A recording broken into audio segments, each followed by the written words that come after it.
6व्या सत्राकडे आता आपण वळत आहोत.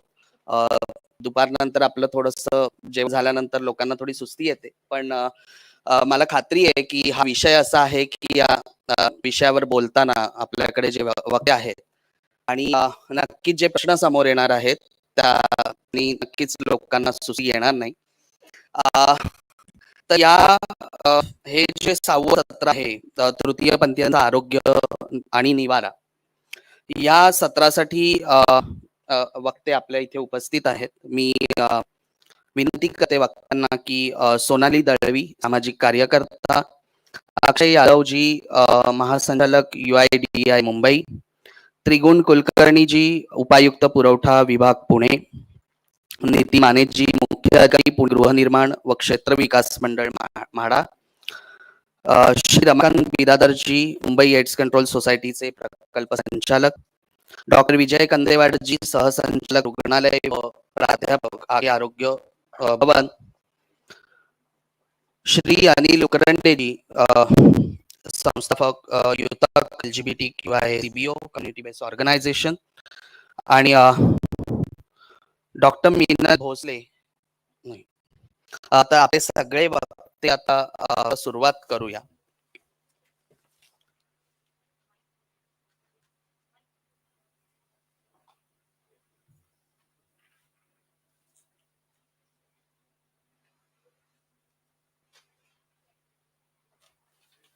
नमस्कार.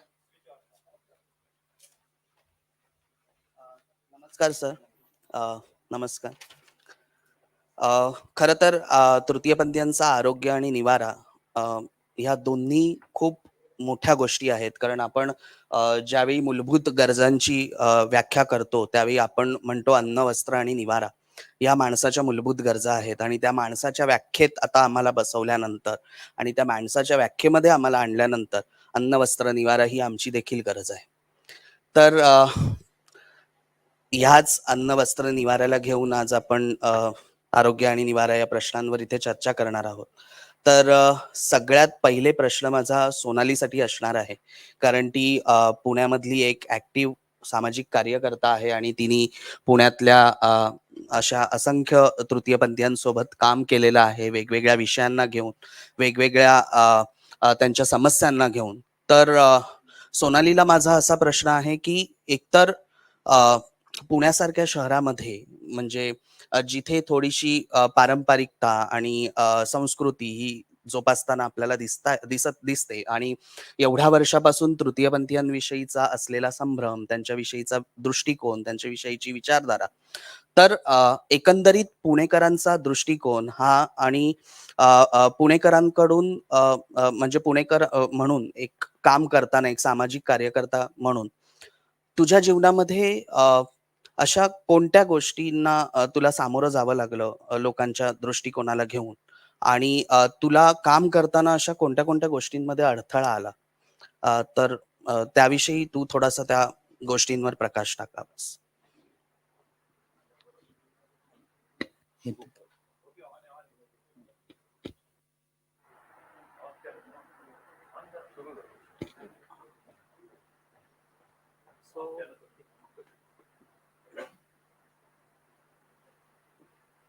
अ, 2018 मध्ये माझ्यासोबत एक घटना घडली होती, फिनिक्स मॉलची. No person should be injustice on basis of gender और सेक्शुअल ओरिएंटेशन. तर मी मॉलमध्ये गेले होते. तो मॉलच्या लोकांनी मला ट्रान्सजेंडर असल्या कारणाने त्यांना प्रवेश नाकारला होता. तेव्हा मी आवाज उठवला आणि कुठल्याही व्यक्तीसोबत भेदभाव होता कामा नये. डिस्क्रिमिनेशन आता करता येणार नाही, कारण आता ऍक्ट आला होता, कायदा आलाय 2019 मध्ये, ट्रान्सजेंडर प्रोटेक्शन ऍक्ट 2019. आता डिस्क्रिमिनेशन होणार नाही किंवा भेदभाव करणार नाही. पण अजूनही लोकांची मानसिकता बऱ्यापैकी कमी झालेली आहे पुण्यातली. पण अजूनही एक्सेप्टन्स नाहीये लोकांकडनं, की घरं देताना पहिली गोष्ट फॅमिलीला लोकांमध्ये हा प्रॉब्लेम असतो, की ह्यांची फॅमिली सपोर्ट करत नाही. तर फॅमिलीचं काही नाही, सगळ्यात मोठे जीवजंतू किडे असतात ते नातेवाईक. म्हणजे स्वतःच्या घरातलं बघणार नाही, पण दुसऱ्याच्या घरातलं फार लागतं. अमक्या अमक्याचा मुलगा असा, अमक्या अमक्याची मुलगी अशी. त्यामुळे रोजचं जे व्हायलन्स, मारहाण घरातनं जे ट्रान्स मूल जे फेस करतं, त्यामुळे रोजच्या मारहाणीमुळे कुठंतरी मला माझ्या मनासारखं राहावं म्हणून ट्रान्सजेंडर कम्युनिटी जॉईन करतं. पण तिथंही तेच होतं, की घरं देत नाही किंवा ट्रान्स असल्या कारणाने तिला झोपडपट्टीत राहावं लागतं 2 रुपये जास्तीचं भाडं देऊन. त्याच्यामध्ये खूप आमची कुचंबणा होती ह्या गोष्टींमध्ये. शौचालय आणि या सगळ्या उभं केलंस आणि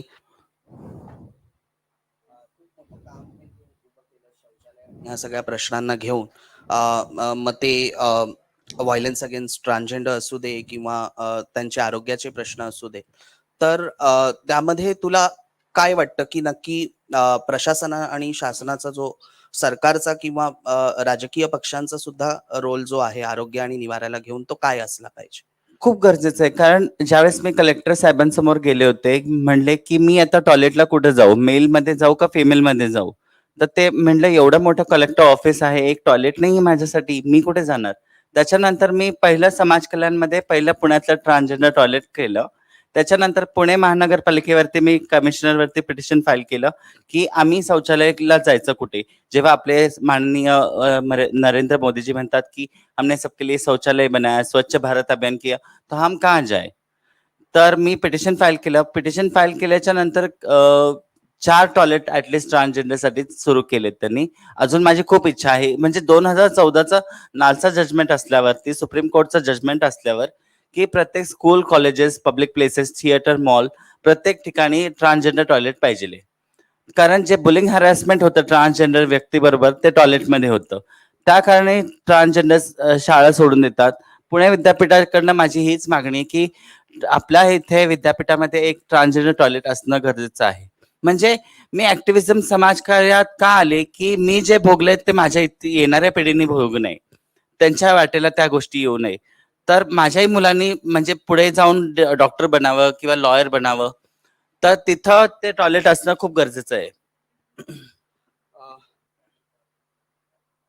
सगळ्यात पहिले तर मला हे विचारायचं आहे, की वेगळं टॉयलेट असणं हे का गरजेचं आहे? किंवा असं तुला का वाटतं, की वेगळंच टॉयलेट असलं पाहिजे? पुरुष आपण म्हणजे आपण आज समानतेची गोष्ट करत आहोत, इक्वॅलिटीच्या गोष्टी करत आहोत आणि जिथे स्त्री-पुरुषांसोबत आपल्याला समानतेचा दर्जा पाहिजे आहे, अशा ठिकाणी आपण अगर सगळ्या गोष्टीच वेगळ्या मागत गेलो, तर ते कितपत म्हणजे योग्य ठरणार आहे? कारण मी आज एवढ्या वर्षांपासून बघतेय, की शौचालयाला घेऊन वेगवेगळ्या धारणा आहेत, वेगवेगळ्या सामाजिक कार्यकर्त्यांच्या आणि त्या असल्या देखील पाहिजेत. कारण त्याच्यातूनच आपल्याला एक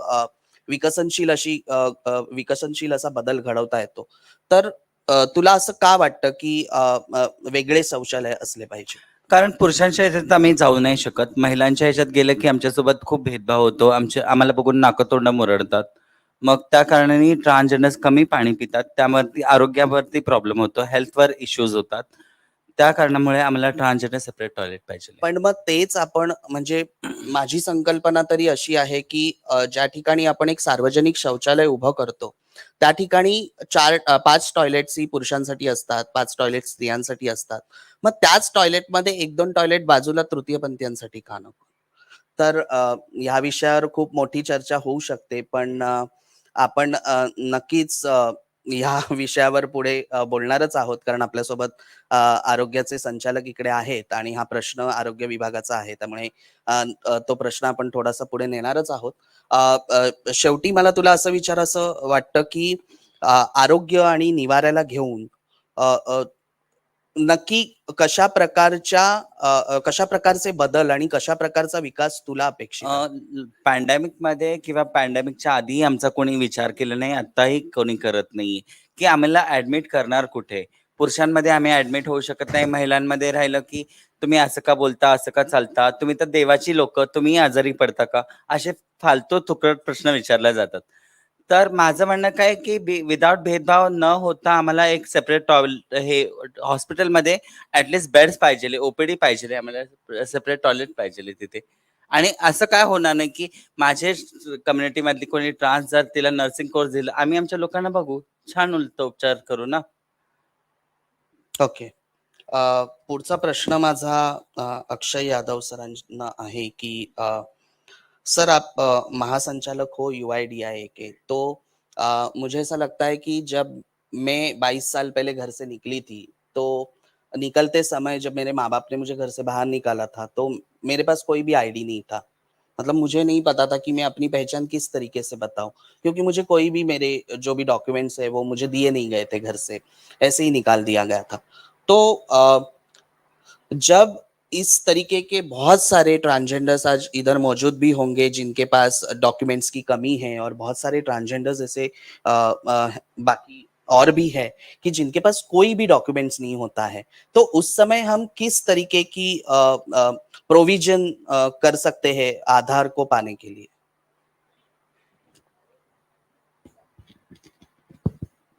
प्रिया जी, पहले तो नमस्कार एंड मेरे जितने साथ में पैनलिस्ट हैं, आई थिंक हम लोग यही अगले 1.5 घंटे में कोशिश करेंगे कि कई विषयों पर जिस पे हम आज तक चिंतन नहीं कर चुके हैं, उसमें हमें आगे कैसे जाना है वो डिसाइड करें, या कोई ऐसी राह निकालें जो कॉमन सोल्यूशन निकाले। आपका जो क्वेश्चन है उस पर मैं जवाब दूंगा।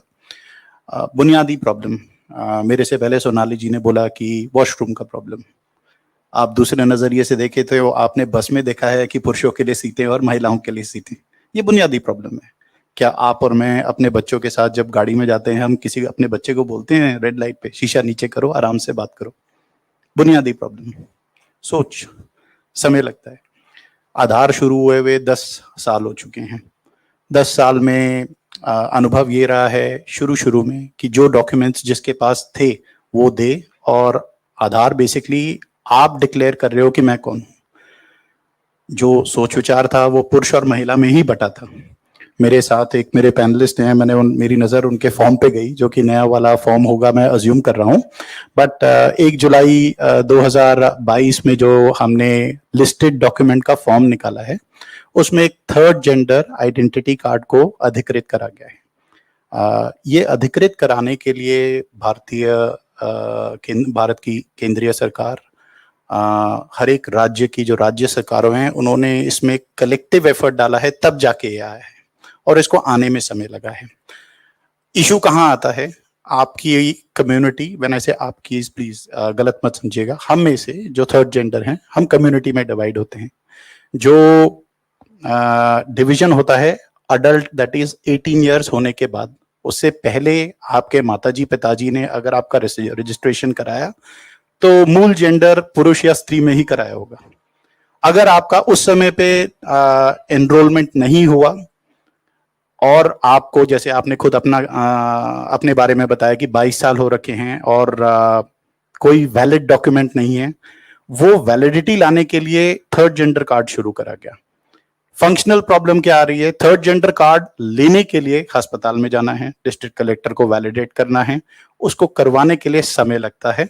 साथ में डिस्ट्रिक्ट कलेक्टर ऑफिस में आपको बताया जाता है या पूछा जाता है कि भी आप कंफर्म करिए कि ये रेजिडेंट वही है कि नहीं है जिससे पहले कार्ड इशू हो। शायद आप लोगों ने, हम में से सबने पेपर पढ़ा होगा, परसों के अखबार में खबर थी कि हिंदुस्तान का पहला third gender based enrolment Bengal में जो 1 महीने पहले करा गया था, उसमें एक थर्ड जेंडर को based on the third gender identity document Aadhaar provide करा गया है। सो ये सरकार की तरफ से मुहिम करी गई है कि जिनके पास डॉक्यूमेंट नहीं है, अगर वो थर्ड जेंडर कार्ड बनवाते हैं तो उनका आधार एनरोलमेंट कराया जा सकता है। सबसे पहले तो सर मैंने यही इसीलिए पूछा क्योंकि मैंने जहाँ कहा कि कोई भी डॉक्यूमेंट्स नहीं होता है जिस समय हम आधार किस तरीके से वो कर सकते हैं, बट ट्रांसजेंडर कार्ड जो नेशनल पोर्टल के जरिए हमें रजिस्ट्रेशन करके हमें बनाना है, उस कार्ड बनाते समय जो प्रोसेस है, उस प्रोसेस के अंदर हमें डॉक्यूमेंट के तौर पर कुछ ना कुछ वहाँ पे फीड करना है ऑनलाइन। मतलब वो वोटिंग कार्ड हो या तुम्हारा आधार कार्ड हो या पैन कार्ड हो, बट कोई तो आइडेंटिटी कार्ड हमें वहाँ पे प्रोवाइड करना है उनको, उसके बगैर हमें ट्रांसजेंडर आईडी कार्ड नहीं मिल सकता है। तो और उसकी प्रोसेस भी जो है वो बहुत लेंदी है। हम केंद्र सरकार से भी इसके बारे में बात कर रहे हैं, राज्य सरकार से भी इस बारे में बात कर रहे हैं कि इस लेंदी प्रोसेस को हम इजी कैसे कर सकते हैं और उसको किस तरीके से हम लोगों तक ज्यादा से ज्यादा मात्रा में पहुंचाकर उनके ज्यादा से ज्यादा कार्ड बनवा के ले सकते हैं। लेकिन ये बहुत प्रोसेस लेंदी होने की वजह से बहुत सारे ट्रांसजेंडर्स इसमें एनरोल नहीं हो पाते हैं। तो फिर ये एनरोल ही नहीं होंगे तो आधार की प्रोसेस आगे कैसे होगी? या आधार ही नहीं रहेगा या आधार के अलावा और भी कोई डॉक्यूमेंट नहीं रहेगा तो ट्रांसजेंडर कार्ड कैसे बनेगा? तो ये दोनों भी प्रॉब्लम्स एक दूसरे से लिंक है। तो इसमें हम किस तरीके से एक बीच का रास्ता निकाल सकते हैं और इन सब प्रोसेस को हम इजी कर सकते हैं? देखिए, आपका सवाल बिल्कुल सीधा-सीधा है। डॉक्यूमेंट्स है नहीं। मेरे पास एक लिस्ट ऑफ डॉक्यूमेंट्स है यहाँ पे, वो वहाँ पे बड़ी बढ़िया-सी लैमिनेटेड रखी हुई है। आधार में जब एनरोलमेंट होता है तो इन्हीं डॉक्यूमेंट्स के बेसिस पे होता है। सरकारी तौर पे अगर मैं देखूँ तो मैं आपको इतना ही कमिट करूँगा कि अगर राज्य सरकार, डिस्ट्रिक्ट कलेक्टर या सोशल वेलफेयर डिपार्टमेंट के माध्यम से आपको फर्स्ट फॉर्म ऑफ आइडेंटिटी दे, उसके बाद मैं एनरोलमेंट करता हूँ। मैं अपने तौर पे मतलब यूआईडीआई के तौर पे आपसे बात कर रहा हूँ। नाउ आपका पॉइंट बिल्कुल वैलिड है कि मेरे पास कोई डॉक्यूमेंट ही नहीं है प्रूव करने के लिए, तो मेरे पास ऑप्शन यही रहेगा, first document would be the medical certificate. उसका रिलेशन में, बिकॉज इशू क्या होगा, मेरा नाम आज की डेट में अक्षय था, कल की डेट में से माया हो, पर मेरे ओरिजिनल डॉक्यूमेंट्स अक्षय पे ही चल रहे हैं। जब तक मैं वो जेंडर कंफर्मेशन नहीं कराऊंगा, उससे पहले मैं एनरोलमेंट के लिए आऊंगा भी, तो चाहते हुए भी मैं बिना लिस्टेड डॉक्यूमेंट्स के एक्सेप्टेड, जो एक्सेप्टेबल लिस्टेड डॉक्यूमेंट्स हैं, उसके बनस्पत कोई माध्यम बीच में से नहीं निकाल पाऊंगा। और इसी चीज को मद्देनजर रखते हुए फर्स्ट स्टेप है third gender identity card. Because मैं अपने जवाब को इसमें इसलिए सीमित रख रहा हूं, मेरे आश्वासन देने पे मैं प्रोसेस नहीं चेंज कर पाऊंगा। प्रोसेस राज्य सरकार के माध्यम से एक बार चेंज होना पड़ेगा कि भाई ओके, आज की डेट में महाराष्ट्र में 36 डिस्ट्रिक्ट हैं। इन 36 डिस्ट्रिक्ट्स में हर एक डिस्ट्रिक्ट में एक डिस्ट्रिक्ट कलेक्टर ऑफिस है, सोशल वेलफेयर डिपार्टमेंट है। मैं आपको एक अनुमान देता हूं, हमने पिछले महीने में, हमने मीन्स की सरकार ने, महाराष्ट्र सरकार ने पिछले महीने में 44 कैंप करवाए हैं for left out sections of society, जिसमें थर्ड जेंडर एक अभिन्न अंग है। 2 कैंप उनके लिए हुए हैं। वो करे ही तब गए जब डिस्ट्रिक्ट एडमिनिस्ट्रेशन कर पाया कि सबको एकाग्रित कर पाया, उनका आइडेंटिटी वैलिडेट कर पाया या प्रूफ में सपोर्टिंग डॉक्यूमेंट दिया, और तब जाके हमने कैंप करवाया। तो इसके परे मैं आपको कोई ऑप्शन नहीं दे पाऊंगा कि आप मान लीजिए राशन कार्ड ले आइए, क्योंकि नाम का कॉन्फ्लिक्ट वहीं होएगा। आप वोटर आइडेंटिटी कार्ड ले आइए, अगेन नाम का कॉन्फ्लिक्ट वहीं होएगा। क्योंकि आधार इज, अगर आप आधार को देखें या एनरोलमेंट जब आप करवाते हैं आधार में, तो आप एक इंफॉर्मेशन डिक्लेयर कर रहे हैं कि ये मैं बता रहा हूं कि मैं ये हूं। उसके सपोर्ट में जो आप डॉक्यूमेंट देते हैं वही आपके एनरोलमेंट का बेसिस बनते हैं। तो यहां पे मैं अपने आप को सीमित रखना चाहूंगा। आज इलेक्शन ऑफिस की तरफ से ये जो प्रोग्राम अरेंज किया गया है, तो इलेक्शन ऑफिसर श्रीकांत देशपांडे जी यहाँ पर है। उन्होंने बहुत अच्छी मुहिम बीच के पीरियड में चलाई और बहुत सारे कैंप्स करके हमने अलग अलग जगह, अलग अलग ऑर्गेनाइजेशंस के साथ मिलकर हमने अलग अलग वोटिंग के कैंप्स और वो सब चीजें लोगों तक प्रोवाइड की है। लेकिन वहां भी हमें बहुत सारे लूपहोल्स नजर आए कि जो हमें 6 नंबर का फॉर्म भरना है, उसके अंदर हम किस तरीके की प्रोविजन और बेटर कर सकते हैं, इजी कर सकते हैं, तो उसके लिए भी अभी हम काम कर रहे हैं।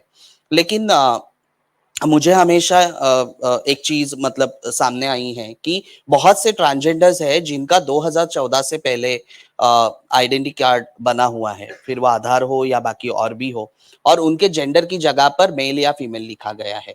बिकॉज उस टाइम सुप्रीम कोर्ट का जजमेंट नहीं था। आफ्टर नालसा हमें जब ये आइडेंटिटी मिली, तब हम जाके जेंडर के लिए हम जेंडर की जगह पे ट्रांसजेंडर्स लिखवाने लगे। लेकिन उससे पहले जिनके कार्ड्स बने हुए हैं, तो उन्होंने मेल या फीमेल के उससे ही अपने कार्ड्स बनवाए हुए हैं। और बहुत से टाइम में ऐसा है कि बहुत से ट्रांसजेंडर्स अपना जो आईडी है वो एज अ मेल ही रखना प्रेफर करते हैं, बिकॉज उनके कुछ पर्सनल रीजंस की वजह से। तो बहुत से प्रॉपर्टी के इश्यूज आ सकते हैं या बाकी और उनकी कोई पर्सनल चीजें हैं जिसकी वजह से वो अपनी जेंडर आइडेंटिटी मेल ही रखते हैं।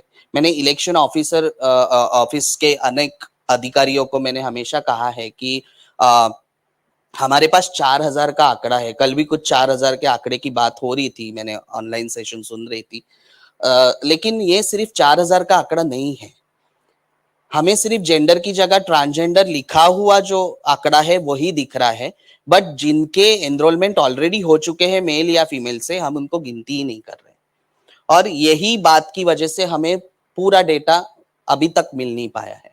तो भविष्य में हम किस तरीके से ये वोटिंग और आधार, अभी तो आधार और वोटिंग कार्ड भी लिंक कर रहे हैं, तो हम ये मिलकर किस तरीके से ये टीजी कार्ड हो या आधार कार्ड हो या वोटिंग कार्ड हो, ये हम सेम कैंपेन चला पाए सभी कम्युनिटी मेंबर्स के लिए, ताकि हम कम्युनिटी तक ज्यादा से ज्यादा मात्रा में पहुंच पाए, उनको इजीली डॉक्यूमेंट्स अवेलेबल करा पाए और उन डॉक्यूमेंट्स के जरिए हम उनकी आगे की जो भी जर्नी है या उनकी जो भी प्रोसेस है उसको हम इजी कर पाए।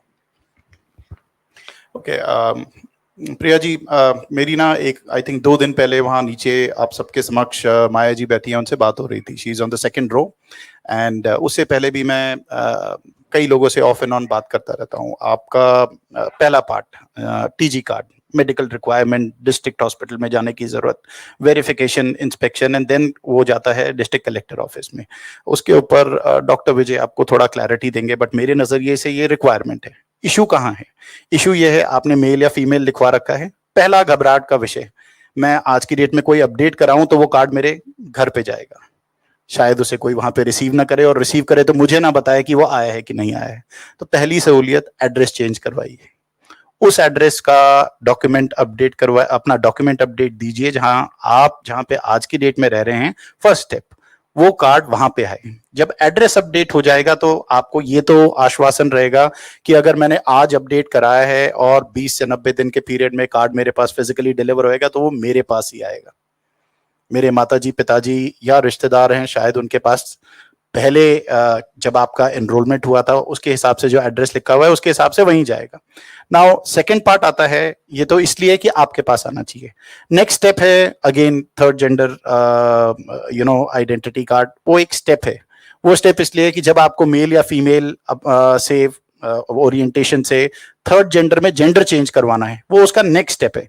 सरकार ने ये करा ही इसीलिए है क्योंकि ये मूल तौर पर इशू ये हो रहा था कि जिसकी आइडेंटिटी पहले एज अ मेल या एज अ फीमेल रजिस्टर्ड है, वो बाद में इसको चेंज कैसे कराए, उसके पास कोई मूल तौर पर कोई प्रावधान नहीं था। ये प्रावधान इस अमेंडमेंट की वजह से लाया गया है। और इस amendment, third gender identity card amendment आने के बाद जब से ये शुरू हुआ है, इसके ऊपर यूआईडीआई ने भी इसको कॉग्निसेंस लिया है और उसको इंक्लूड करा है अपने लिस्टेड डॉक्यूमेंट्स में। नाउ इशू इसके आगे कैसे आता है? इसके आगे इशू ये आता है कि भाई 15 साल 20 साल पहले मेरा ओरिएंटेशन रिकॉर्ड पे लिखा हुआ है मेल फीमेल, और आपने एक बहुत ही इंपॉर्टेंट बात कही कि भाई जमीन जायदाद सबको मूल्यवान होती है। मूल्यवान इसलिए होती है कि भाई मेरे परिवार में एक मेरा भी तो हिस्सा है। आज की डेट में मेरे माताजी पिताजी की जिंदगी पूरी होने के बाद मेरे परिवार में शायद मैं उस समय ना रहा हूं या रही हूं या मैं उनके साथ नहीं हूं आज की डेट में, उसका मतलब ये थोड़ी ना है कि आपने मेरे को अपनी जिंदगी से पूरी तौर पर बेदखल कर दिया है। अब इस चीज को एड्रेस करने के लिए एक छोटी सी मुश्किल जो इतनी बड़ी बन जाती है वो ये है कि मैं रजिस्ट्री कैसे कराऊं। नाम तो पुराना है। आईजीआर डिपार्टमेंट में जब आप रजिस्ट्री कराने जाएंगे तो वो बोलेगा कि डॉक्यूमेंट पे जो आपने नाम लिखा है इसका कोई प्रूफ दीजिए। अब वो रजिस्ट्री कराने के लिए या तो आप अपने वसीयतनामे में नाम चेंज कराइए, या आप पहले यहाँ पे नाम चेंज कराइए, नाम नहीं, जेंडर चेंज कराइए और वसीयतनामे में वो जेंडर चेंज कराइए। अगेन घूम फिर के बात ये आती है कि जो डॉक्यूमेंट है वो document as of now third gender identity card ही है जो इनेबलर है। इसके बाहर सरकार ने कोई प्रावधान अभी करा नहीं है कि भाई हम कोई लोकल सर्टिफिकेट एक्सेप्ट कर लें या किसी और नॉन गवर्नमेंट ऑर्गेनाइजेशन से सर्टिफिकेट एक्सेप्ट कर लें। वो इसलिए है कि 2011 की गणना के हिसाब से 4.9 लाख कम्युनिटी की स्ट्रेंथ है।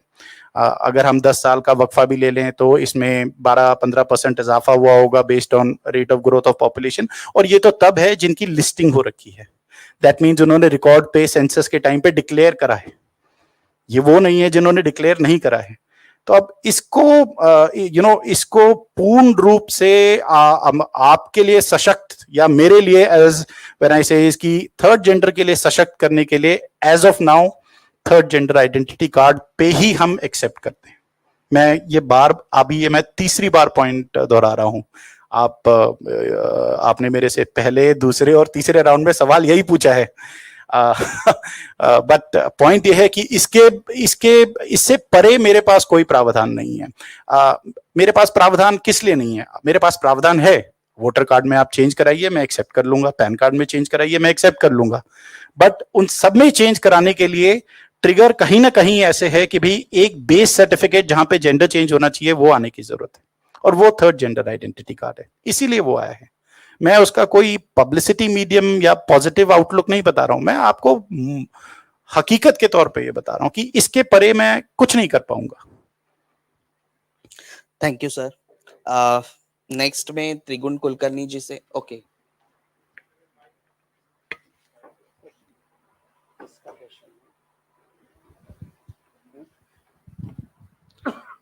Hello. I will just share our experience in issuing the voters card. पहले भी यही प्रॉब्लम हमारी थी कि डॉक्यूमेंटेशन नहीं है, कुछ नहीं है. Then we made a representation to the election commission, and the election commission now clarified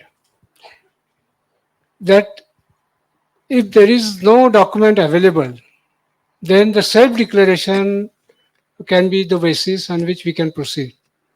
When the self-declaration is received, then the booth level officer actually visit that location, ascertains, verify whether he's staying there, the same identity, and reports back to the ERO, electoral registration officer. And on that basis, physical verification and self-declaration, voters identity card issue करने के लिए election commission ने clarify कर दिया. So that is the basis for which we are now going ahead with the registration. Now, if you look at the document as a voter's card, it's the proof of citizenship, which is much more valid in terms of the authenticity and importance. And secondly, it is also based on the physical verification by officials of election machine. So the question is whether we can rely on the voter's identity card. अभी उसका provision नहीं होगा शायद, but will that be a middle point where, or in a way forward, whether the voter's identity card can be recognized as the proof which is physically verified by the election authorities for issuing the Aadhaar card. So that's what I just wanted to make suggestion. Sir अगर आप permit करें तो अगर हम list of documents देखते हैं, आपने बिल्कुल valid point बताया कि वोटर आइडेंटिटी कार्ड में इलेक्शन कमीशन ने प्रावधान करा है कि हम सेल्फ डिक्लेरेशन पे वोटर आइडेंटिटी कार्ड बनाएंगे। मेरा पॉइंट पिछले 5-1 मिनट से यही है कि आधार एक डिक्लेयर्ड इंफॉर्मेशन है, जहां पे रेजिडेंट डिक्लेयर कर, रेजिडेंट मींस आम जन जागरण में जो इंडिविजुअल है वो डिक्लेयर कर रहा है कि मैं कौन हूं। अगर वोटर आइडेंटिटी कार्ड में आप अपना डिटेल चेंज करते हैं, वोटर आइडेंटिटी कार्ड एक लिस्टेड डॉक्यूमेंट है मेरे पास, आप उसके बेसिस पे कर सकते हैं।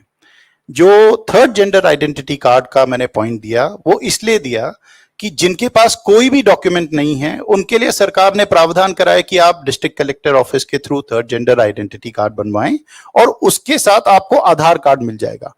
जमीनी हालात ऐसे हैं कि जब हम रजिस्ट्रेशन के लिए जाते हैं तो पैन कार्ड वाला बोलता है आधार कार्ड दो। वोटर आईडी कार्ड जहां पे इशू होता है कई बार पूछा जाता है कि आप कोई और वेरिफिकेशन दे दो, जिसका आपने प्रावधान बताया कि सेल्फ डिक्लेरेशन है। सेल्फ डिक्लेरेशन का फॉर्मेट हमारे पास भी है, बट उसमें प्रॉब्लम कहां आती है? प्रॉब्लम ये आती है कि जब वो सेल्फ डिक्लेरेशन थर्ड जेंडर कहीं लेके जाता है, उसके वेरिफिकेशन के लिए उसको डिस्ट्रिक्ट कलेक्टर ऑफिस में ही जाना पड़ेगा या किसी group A officer K pass जाना पड़ेगा। वो ग्रुप ए ऑफिसर साइन नहीं करता है।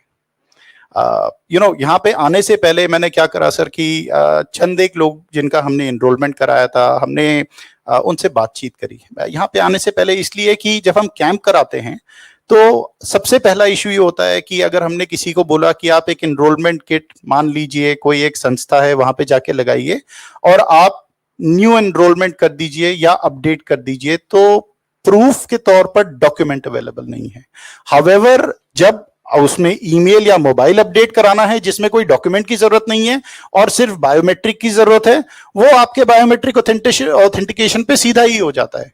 सो प्रावधान है बट साइन करने के लिए कोई नहीं है।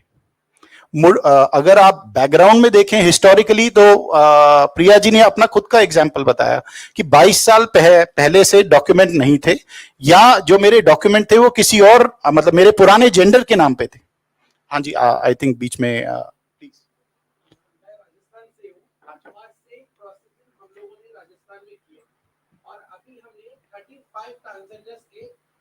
कोई भी डॉक्यूमेंट्स नहीं था, हमारी ऑर्गेनाइजेशन के लेटर हेड पे ऑफिस में जाके उनके आधार कार्ड बनवाए, और 35 ट्रांसजेंडर्स की जो हमारे गरिमा गृह में रह रहे थे, तो उनके पास कोई डॉक्यूमेंट आधार कार्ड ना होने के साथ उनको एडमिशन नहीं दे रहे थे, तो हमने हमारी ऑर्गेनाइजेशन के लेटर हेड पे एज पर एज पार्षद से सिग्नेचर करवा के और वहां 35 लोग को हमने वहां दिया है।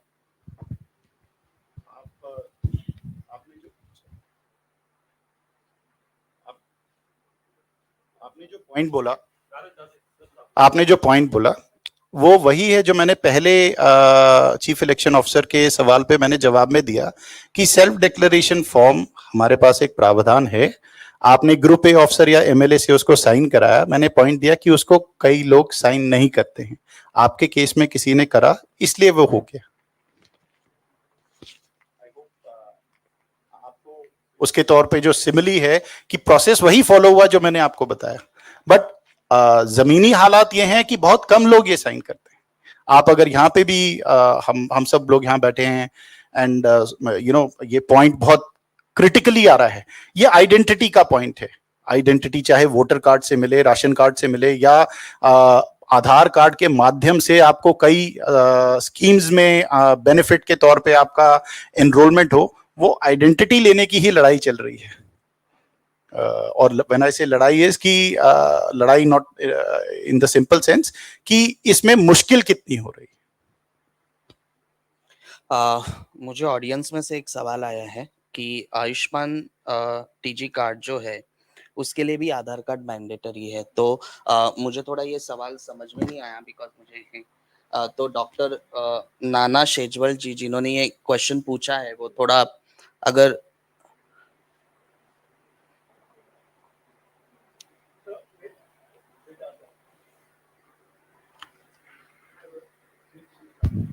हेलो, हाँ मुझे ये बोलना था कि आयुष्मान जो भी बहुत बड़ा एक सपोर्ट मिलने वाला है, जो लास्ट वीक ऑफ 24 अगस्त में लॉन्च हुआ है विद the help of central ministry health end social welfare. उसमें जो 2 डॉक्यूमेंट है, एक है टीजी सर्टिफिकेट, दूसरा है आधार कार्ड। अब प्रॉब्लम ये होगा कि टीजी सर्टिफिकेट कुछ और नाम दिखा रहा है और आधार कार्ड कुछ और नाम दिखा रहा है, और ये बहुत बड़ा होगा। और मेरा 2 पॉइंट है इसमें कि एक तो लोड बहुत आएगा आधार कार्ड के ऊपर, बिकॉज उसके बगैर वो टीजी कार्ड और वो आयुष्मान में लिंक नहीं होने वाले हैं। ओके, सेकेंड थिंग इज ये जो मैसिव वर्क चलने वाला है उसके ऊपर how a department is been like did any homework, और आर दे अवेयर कि इतना बड़ा कुछ वर्कलोड आने वाला है, तो वो एक है। आप किस डिपार्टमेंट को रेफर कर रहे हैं? ओके, देखिए आधार में अगर कोई भी डिपार्टमेंट जो आधार बेस्ड ऑथेंटिकेशन कर रहा है, आधार कार्ड का रोल इन पीएमजे ऑथेंटिकेशन का है। नाउ जो भी डिपार्टमेंट आधार यूज कर रहा है ऑथेंटिकेशन के लिए और पीएमजे में ये यूज हो रहा है, ये पॉइंट कंसिडर करा गया है।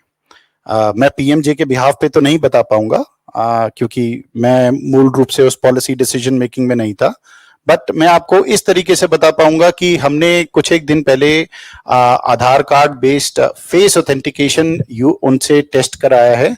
हाउएवर इस इशू में जो बड़ी प्रॉब्लम ये है, वो बड़ी प्रॉब्लम आपने बिल्कुल सही तौर पे बोली कि मेरा वैलिडेशन ही आधार पे है और आधार में मेरा जेंडर वो नहीं है जो मेरा आज का जेंडर है। सो ये पॉइंट हम एक बार पीएमजे में डिस्कस कर सकते हैं, बट वो अगेन हमारे माध्यम से एक फीडबैक जाएगा, हम इसको वैलिडेट कर सकते हैं। Sir just in correction, it's not PMJ but it's Ayushman Bharat. Okay sorry, Ayushman Bharat, my stand corrected. So आप आई होप मेरा पॉइंट आपको क्लियर हुआ।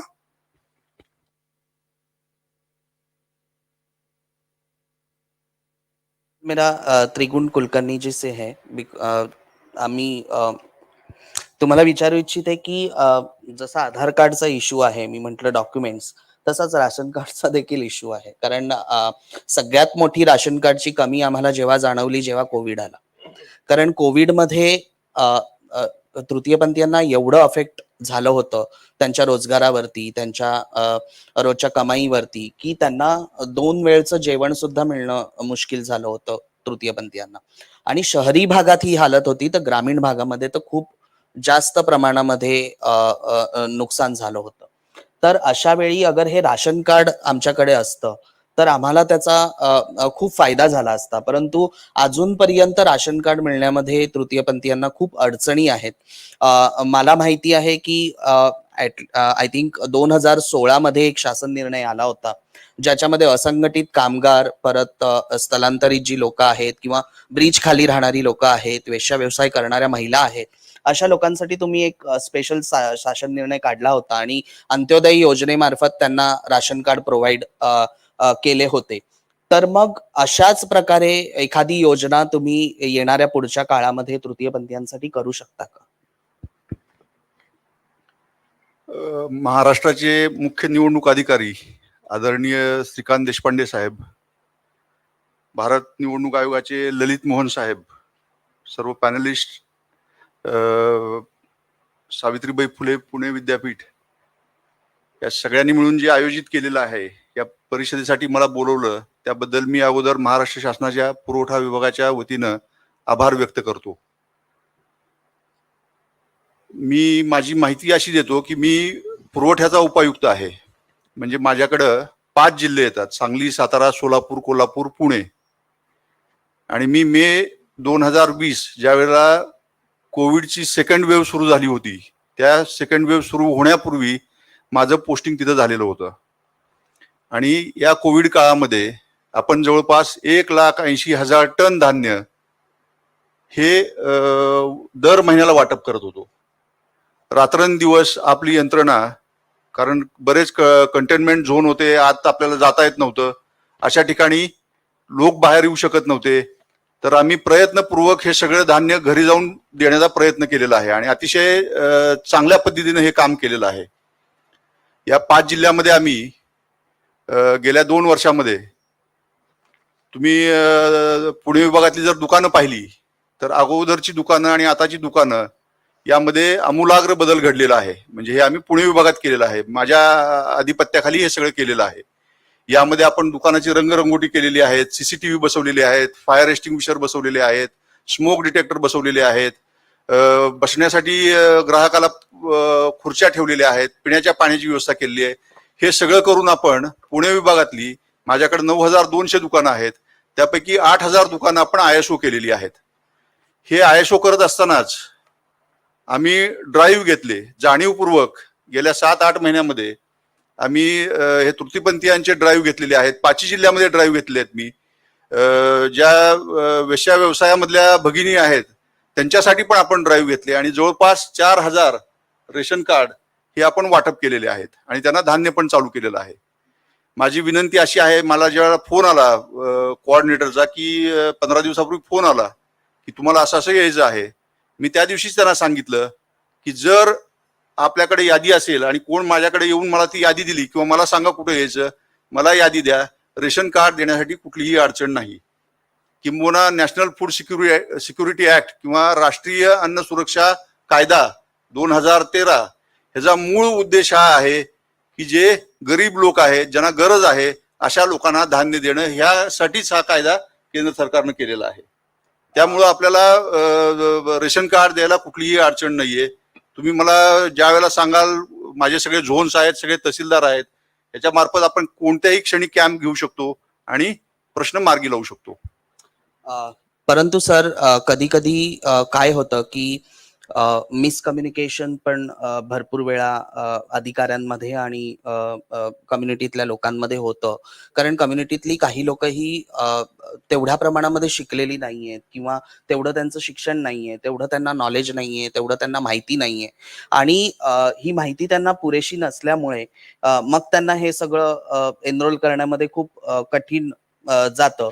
तर मग आपण ह्या अन्न पुरवठा विभागातर्फे आपण कशा प्रकारे गाईडलाईन्स काढून आपण त्यांच्यापर्यंत ती माहिती पोहोचवू शकतो. आणि कारण काय आहे की आज माझं पासपोर्ट आहे सर, पण माझ्याकडे राशन कार्ड नाही.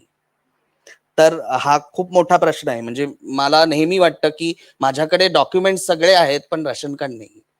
तर ह्या राशन कार्डची गरज काळानुसार खरंच खूप मोठी आहे. कारण त्याच्यानुसार मिळणारे फायदे म्हणजे जे अन्न आम्हाला कमी पैशामध्ये मिळू शकतं, ते आमच्यासाठी बेनिफिशियल आहे. कारण एक रुपया मागणारा तृतीयपंथी हा खूप कष्टानी आणि रोज खूप कष्ट करून एक रुपया मागून आपलं घर चालवत असतो. आणि त्याच्यामध्ये अगर अन्न पुरवठा विभागाकडून अगर आम्हाला ही राशन कार्ड प्रोव्हाइड करून अंत्योदय योजनेखाली अगर आम्हाला हे राशन प्रोव्हाइड केलं गेलं तर खरंच तृतीयपंथीयांना खूप मोठा आधार हा न्यूट्रिशनचा मिळू शकतो. त्यामुळे येणाऱ्या पुढच्या काळामध्ये आपण ही योजना संपूर्ण महाराष्ट्रभर कशी राबवणार आहोत किंवा आपण याच्यासाठी काही पायलट एक तयार करणार आहोत किंवा काही? सर मी थोडंसं थांबवतो. अनिल उकरंडे मी बोलतोय. जशी प्रिया बोलली त्याला ऍड करतो की आता सरसकट जी रेशन कार्ड सगळ्या लोकांना मिळतात, म्हणजे जेंडर सोडून द्या, जे काही रेशन कार्ड दिलं जातं ते सगळे केशरी रेशन कार्ड दिलं जात आहे. म्हणजे कुठेही पिवळं रेशन कार्ड मिळत नाही. त्याच्यामुळे काय होतं की जो मुळात डॉक्युमेंट्स नाहीये, ज्यांच्याकडे उत्पन्नाची साधनं नाहीयेत किंवा रहिवासी पुरावा जो आम्हाला मागितला जातो त्यासाठी आम्हाला दाखला मिळवायला 10 वर्षाचा डॉक्युमेंट्स 1 वर्षाचे द्यावे लागतात, एक वर्षाचे.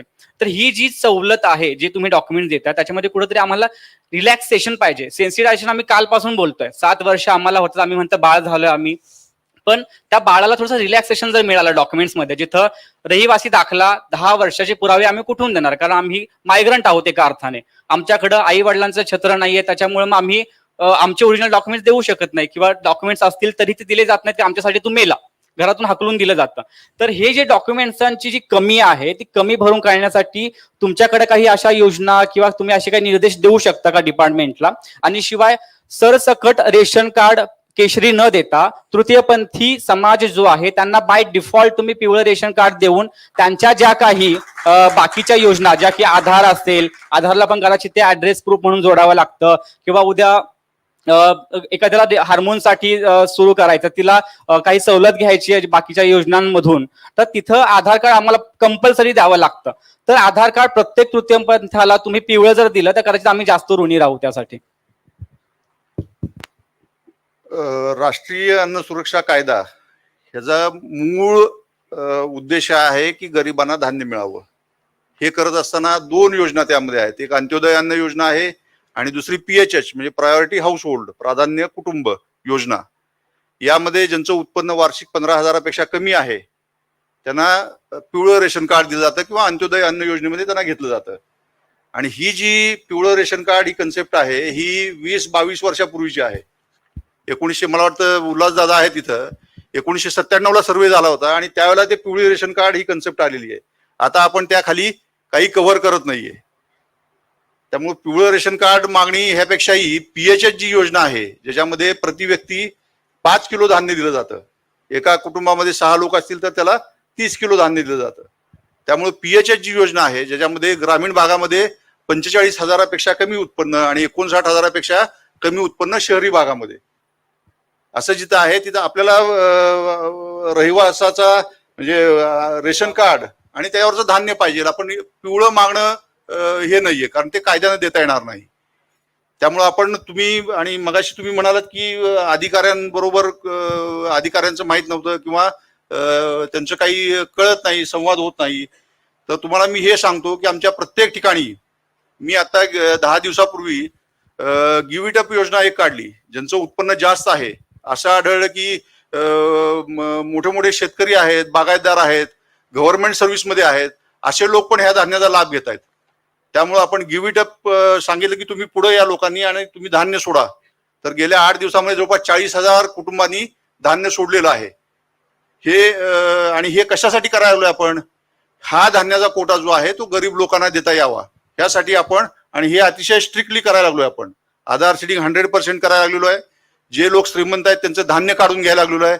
आजच माझे पिंपरी चिंचवड महापालिका, पुणे महापालिका, सगळ्या नगरपालिका, सगळ्या महापालिका, सगळ्या government offices, cooperative department, semi government offices आणि खाजगी कार्यालय ह्यांना आमची पत्र गेलेली आहेत की तुमच्या कर्मचाऱ्यांच्या अधिकाऱ्यांच्या याद्या आम्हाला द्या, ते ह्या योजनेसाठी पात्र नाहीत आणि आम्ही त्या सगळ्यांचं धान्य कमी करायला लागलो आहे आणि ते धान्य आपण गरीब लोकांना देणार आहे. जे सगळे लिकेजेस आहेत ते ह्या सिस्टीम मधले आपण थांबवायला लागलेलो आहोत आणि ते धान्य गरीबाला देण्यासाठी आपण एकदम तळमळीनं प्रयत्न करतोय. हे बोलण्यापुरतं किंवा तुम्हाला तुमची तात्पुरती सहानुभूती मिळवण्यापुरतं हे चाललेलं नाहीये. आपण ह्या सिस्टीम मध्ये आमूलाग्र बदल करायला लागलेलो आहोत. ह्या सिस्टीम मधनं आपण सगळे श्रीमंत काढतोय आणि जे गरीब पात्र लोक आहेत ते ह्याच्यामध्ये आपण ठेवायचा प्रयत्न करतोय. माझं असं म्हणणं आहे की मी मागेही सांगितलं होतं, आपल्या जर याद्या असतील, तालुका निहाय याद्या असू द्यात, तुम्ही मला द्या फोन नंबर आणि काय जो काय आहे डेटा तो माझ्याकडे द्या. मी त्या तहसीलदाराला तिथं कॅम्प अरेंज करायला होतो प्रत्येक तहसीलमध्ये आणि तुम्हाला मी रेशन कार्ड द्यायची व्यवस्था करतो. ह्यापेक्षा अजून काय मदत हवी आहे माझ्याकडून? एक अजून एक ऍड करायचं सर मला, की आमची जी नाती आहेत ते रक्तानी बनलेली नाहीयेत. म्हणजे गुरुचेरा परंपरा जी आहे तिथं ही प्रेमापोटी बनलेली नाती आहेत. तिथं कुठेही व्हॅलिडेशन तुम्हाला नात्यांचं करता येणार नाही की हे वडील आहे ते आई आहेत. तुमच्या वर्गामध्ये इथं जनरली असं होतं की गुरु म्हणून जे असतील ते मातृस्थानी किंवा पितृस्थानी असतील. तर ही नाती कुठेतरी रिकग्नाइज करून त्यांना कुटुंबाचा हेड म्हणून गुरुला आणि त्याच्यानंतर त्यांचे शिष्य जे असतील त्यांना त्यांचे मग ते घरातले कुटुंबीय जे असतील असं तुम्ही काही करण्याचा मानस तुमचा आहे का? एक लक्षात ठेवा, रेशन कार्ड देताना हे म्हणजे हा विषय बघायची मला काहीच गरज नाहीये. म्हणजे स्त्री आहे, पुरुष आहे, हे आहे, ते आहे, त्याला पोट आहे ना, त्याला अन्न लागतं ना, हे कळालं बस झालं ना. सरकारी अधिकारी आम्हाला पोटापेक्षा डॉक्युमेंट्स मागतात. नाही गरज नाही त्याची. मी हे स्पष्ट सांगतो आणि माझ्या 5 जिल्ह्यामध्ये तुम्ही मला आजही मी सांगतो की तुम्ही मला यादी द्या. मी ते पूर्ण प्रश्न तुमचा 8-10 दिवसामध्ये मार्गी लावतो. तुम्ही त्याची ते माझ्यावर सोडा तुम्ही. सर, म्हणूनच मी प्रश्न सुरुवात करतानाच पहिले बोलली होती की 2016चा एक शासन निर्णय आहे, ज्याप्रमाणे ब्रिज खाली राहणारे लोक किंवा अंगसंघटित कामगार असतील ऑलरेडी आपण त्यांना त्यात इन्क्लूड करण्यासाठीच ही सगळी जी प्रक्रिया चालू आहे ते आपण त्यासाठीच करायला लागलो आहोत. तर माझं अनिलला तेच सांगणं आहे की तो जो शासन निर्णय आहे त्याप्रमाणे ह्या टप्प्यातल्या लोकांना उत्पन्नाचा दाखला आणि रहिवाशी दाखल्याची गरज पडत नाही. तर त्याच्यामध्ये कव्हर होतात आणि त्याच्यामध्येच अगर तृतीयपंथीयांचा सहभाग केला गेला तर ही प्रोसेस बहुतेक खूप सोपी होऊन तृतीयपंथीयांना राशन कार्ड येणाऱ्या काळामध्ये लवकरात लवकर मिळू शकतील. माझा पुढचा प्रश्न रमाकांत बिरादर सरांशी आहे. खरं तर एमडॅक्स आणि एमसॅक्स म्हटलं की तृतीयपंथीयांचं जन्मस्थान म्हटल्याशिवाय म्हणजे आपण म्हणू शकतो त्याला, किंवा तृतीयपंथी समाजाचं जन्मस्थान सुद्धा म्हणू शकते मी. कारण खरं तर तृतीयपंथीयांचे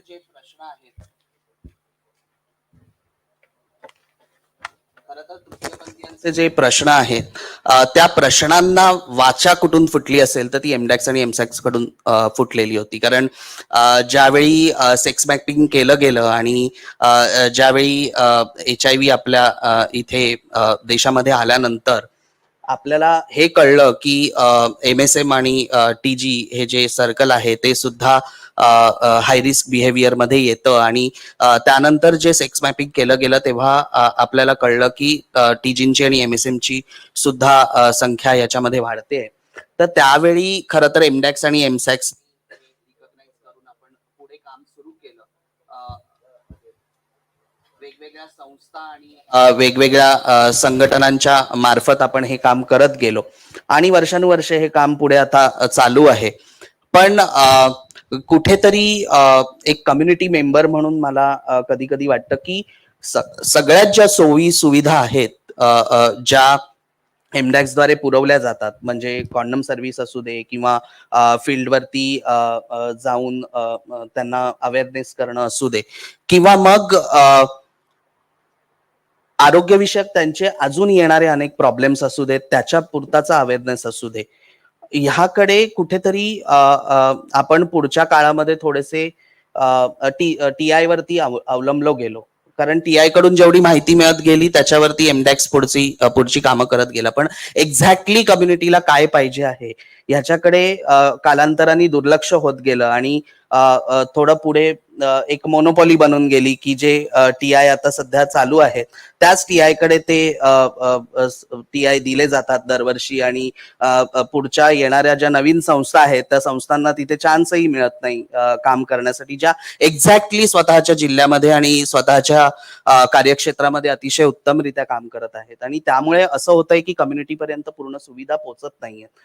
मग मग ते कॉन्डम सप्लाय असू दे, किंवा फील्डवरची जी सुपरवायझर असू दे, व्हायरल लोडचा प्रश्न असू दे, किंवा मग ARTचा प्रश्न असू दे, ह्या सगळ्या गोष्टींमध्ये कुठेतरी तुटवडा आहे. आपण मधल्या काळामध्ये पण मी बघितलं की औषधांचा तुटवडा निर्माण झाला आहे. आत्ताही तो औषधांचा तुटवडा आहे. तर आपण संचालक म्हणून पुढच्या येणाऱ्या काळामध्ये आपण कशा प्रकारे या समस्या सोडवण्याचा प्रयत्न करणार आहात सर? नमस्कार, मी एमडॅक्सला रिप्रेझेंट करतोय. एमसॅक्स बद्दलचे जे आपण समस्या मांडलेल्या आहेत त्या संदर्भामध्ये पूर्ण माहिती नाहीये आणि एमडॅक्स मध्ये सुद्धा मी एक 15 दिवस अगोदर चार्ज घेतलेला आहे.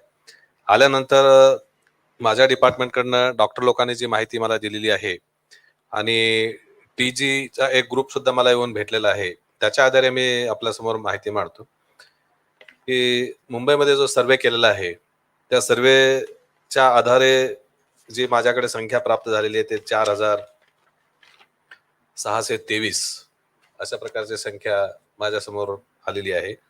आणि एमडॅक्सचं जे प्राईम उद्दिष्ट आहे की हे सर्वे करणं, टेस्टिंग करणं, त्यांना ट्रेस आउट करणं आणि ट्रीटमेंट देणं, ARTची ट्रीटमेंट वगैरे देणं, हे तर रेग्युलर चालू आहे. आणि आपण जसं आता सांगितलं की औषधाचा तुटवडा वगैरे आहे, परंतु एमडॅक्स मध्ये तर औषधाचा तुटवडा पडला होता असं ऐकण्यात नाहीये. आणि एमडॅक्सच्या सोबतच महानगरपालिकेकडे सुद्धा खूप मोठी यंत्रणा आहे, हॉस्पिटलची खूप मोठी यंत्रणा आहे. या कोविड कालावधीमध्ये सुद्धा संपूर्ण देशामध्ये जेव्हा औषधाचा तुटवडा होता तेव्हा मुंबईमध्ये कुठेच तुटवडा नव्हता. जी औषधं सप्लाय करणारी अख्ख्या भारतामध्ये एकमेव कंपनी होती. भारतामध्ये सगळ्या हॉस्पिटलमध्ये तुटवडा होता, परंतु मुंबईमध्ये काय असा तुटवडा पडलेला नव्हता. आणि एमडॅक्सला सपोर्ट करण्यासाठी महानगरपालिका आहे, त्याच्यामुळे फायनान्सचा सुद्धा कुठे काही असा प्रॉब्लेम नाही आहे. आपण TI जे सांगितलं की इंटरव्हेन्शनच्या बाबतीमध्ये, पण त्याचं इव्हॅल्युएशन जे वगैरे होतं ते दुसऱ्या एजन्सीकडनं वगैरे होतं, तरी पण त्याच्यामध्ये एमडॅक्सच्या अधिकाऱ्याकडनं वगैरे पाहणी करण्यात येईल तसं. आणि ह्याच्याही पुढे जाऊन हे जे काही मेडिकल हेल्थ रिलेटेड जे काही इश्यू आहेत आणि ह्याची ट्रीटमेंट केली जाते, ह्याच्याही पलीकडे जाऊन ज्या दुसऱ्या गरजा आहेत TG ह्यांच्या, म्हणजे इतर जे विभाग आहेत, आधार कार्ड, रेशन कार्ड आहे, वोटर्स आयडेंटिटी कार्ड आहे, या संदर्भात सुद्धा एमडॅक्स कडनं कॅम्प आयोजित करण्यात आलेला आहे. त्याची आकडेवारी माझ्याकडे आहे. 21-22 मध्ये 137 जणाला वोटर आय कार्ड उपलब्ध करून देण्यात आलेले आहे आणि 2022 मध्ये 20 जणाला उपलब्ध करून देण्यात आलेलं आहे. त्यानंतर कोविड कालावधीमध्ये सुद्धा संपूर्ण मुंबईमध्ये ड्राय रेशन सप्लाय करण्यात येत होतं, परंतु एमडॅक्स कडनं सुद्धा TG ह्यांना 1128 जणाला हे ड्राय रेशन उपलब्ध करून देण्यात आलेलं आहे. त्यानंतर TG कार्ड जे आहे हे सुद्धा 21-22 ला 15 जणांना उपलब्ध करून देण्यात आलेलं आहे आणि 2022 ला ही 6 जणाला. या व्यतिरिक्त सुद्धा आमचे जे सिनियर डॉक्टर्स वगैरे आहेत डिपार्टमेंटचे, त्यांच्याशी चर्चा करताना मी माझं असं मत मांडलं की ह्याच्या पूर्वी मी समाज कल्याण विभागामध्ये त्याची चार्ज होता माझ्याकडे, आणि त्याच्यामध्ये अनेक योजना आहेत, अनेक म्हणजे खूप अशा योजना आहेत, तर तिकडे सुद्धा आपण लिंक करू शकतो आणि तिकडच्या योजना सुद्धा इकडे आणू शकतो आपण. सर आपण ओके, करंजकर साहेब काहीतरी बोलताय.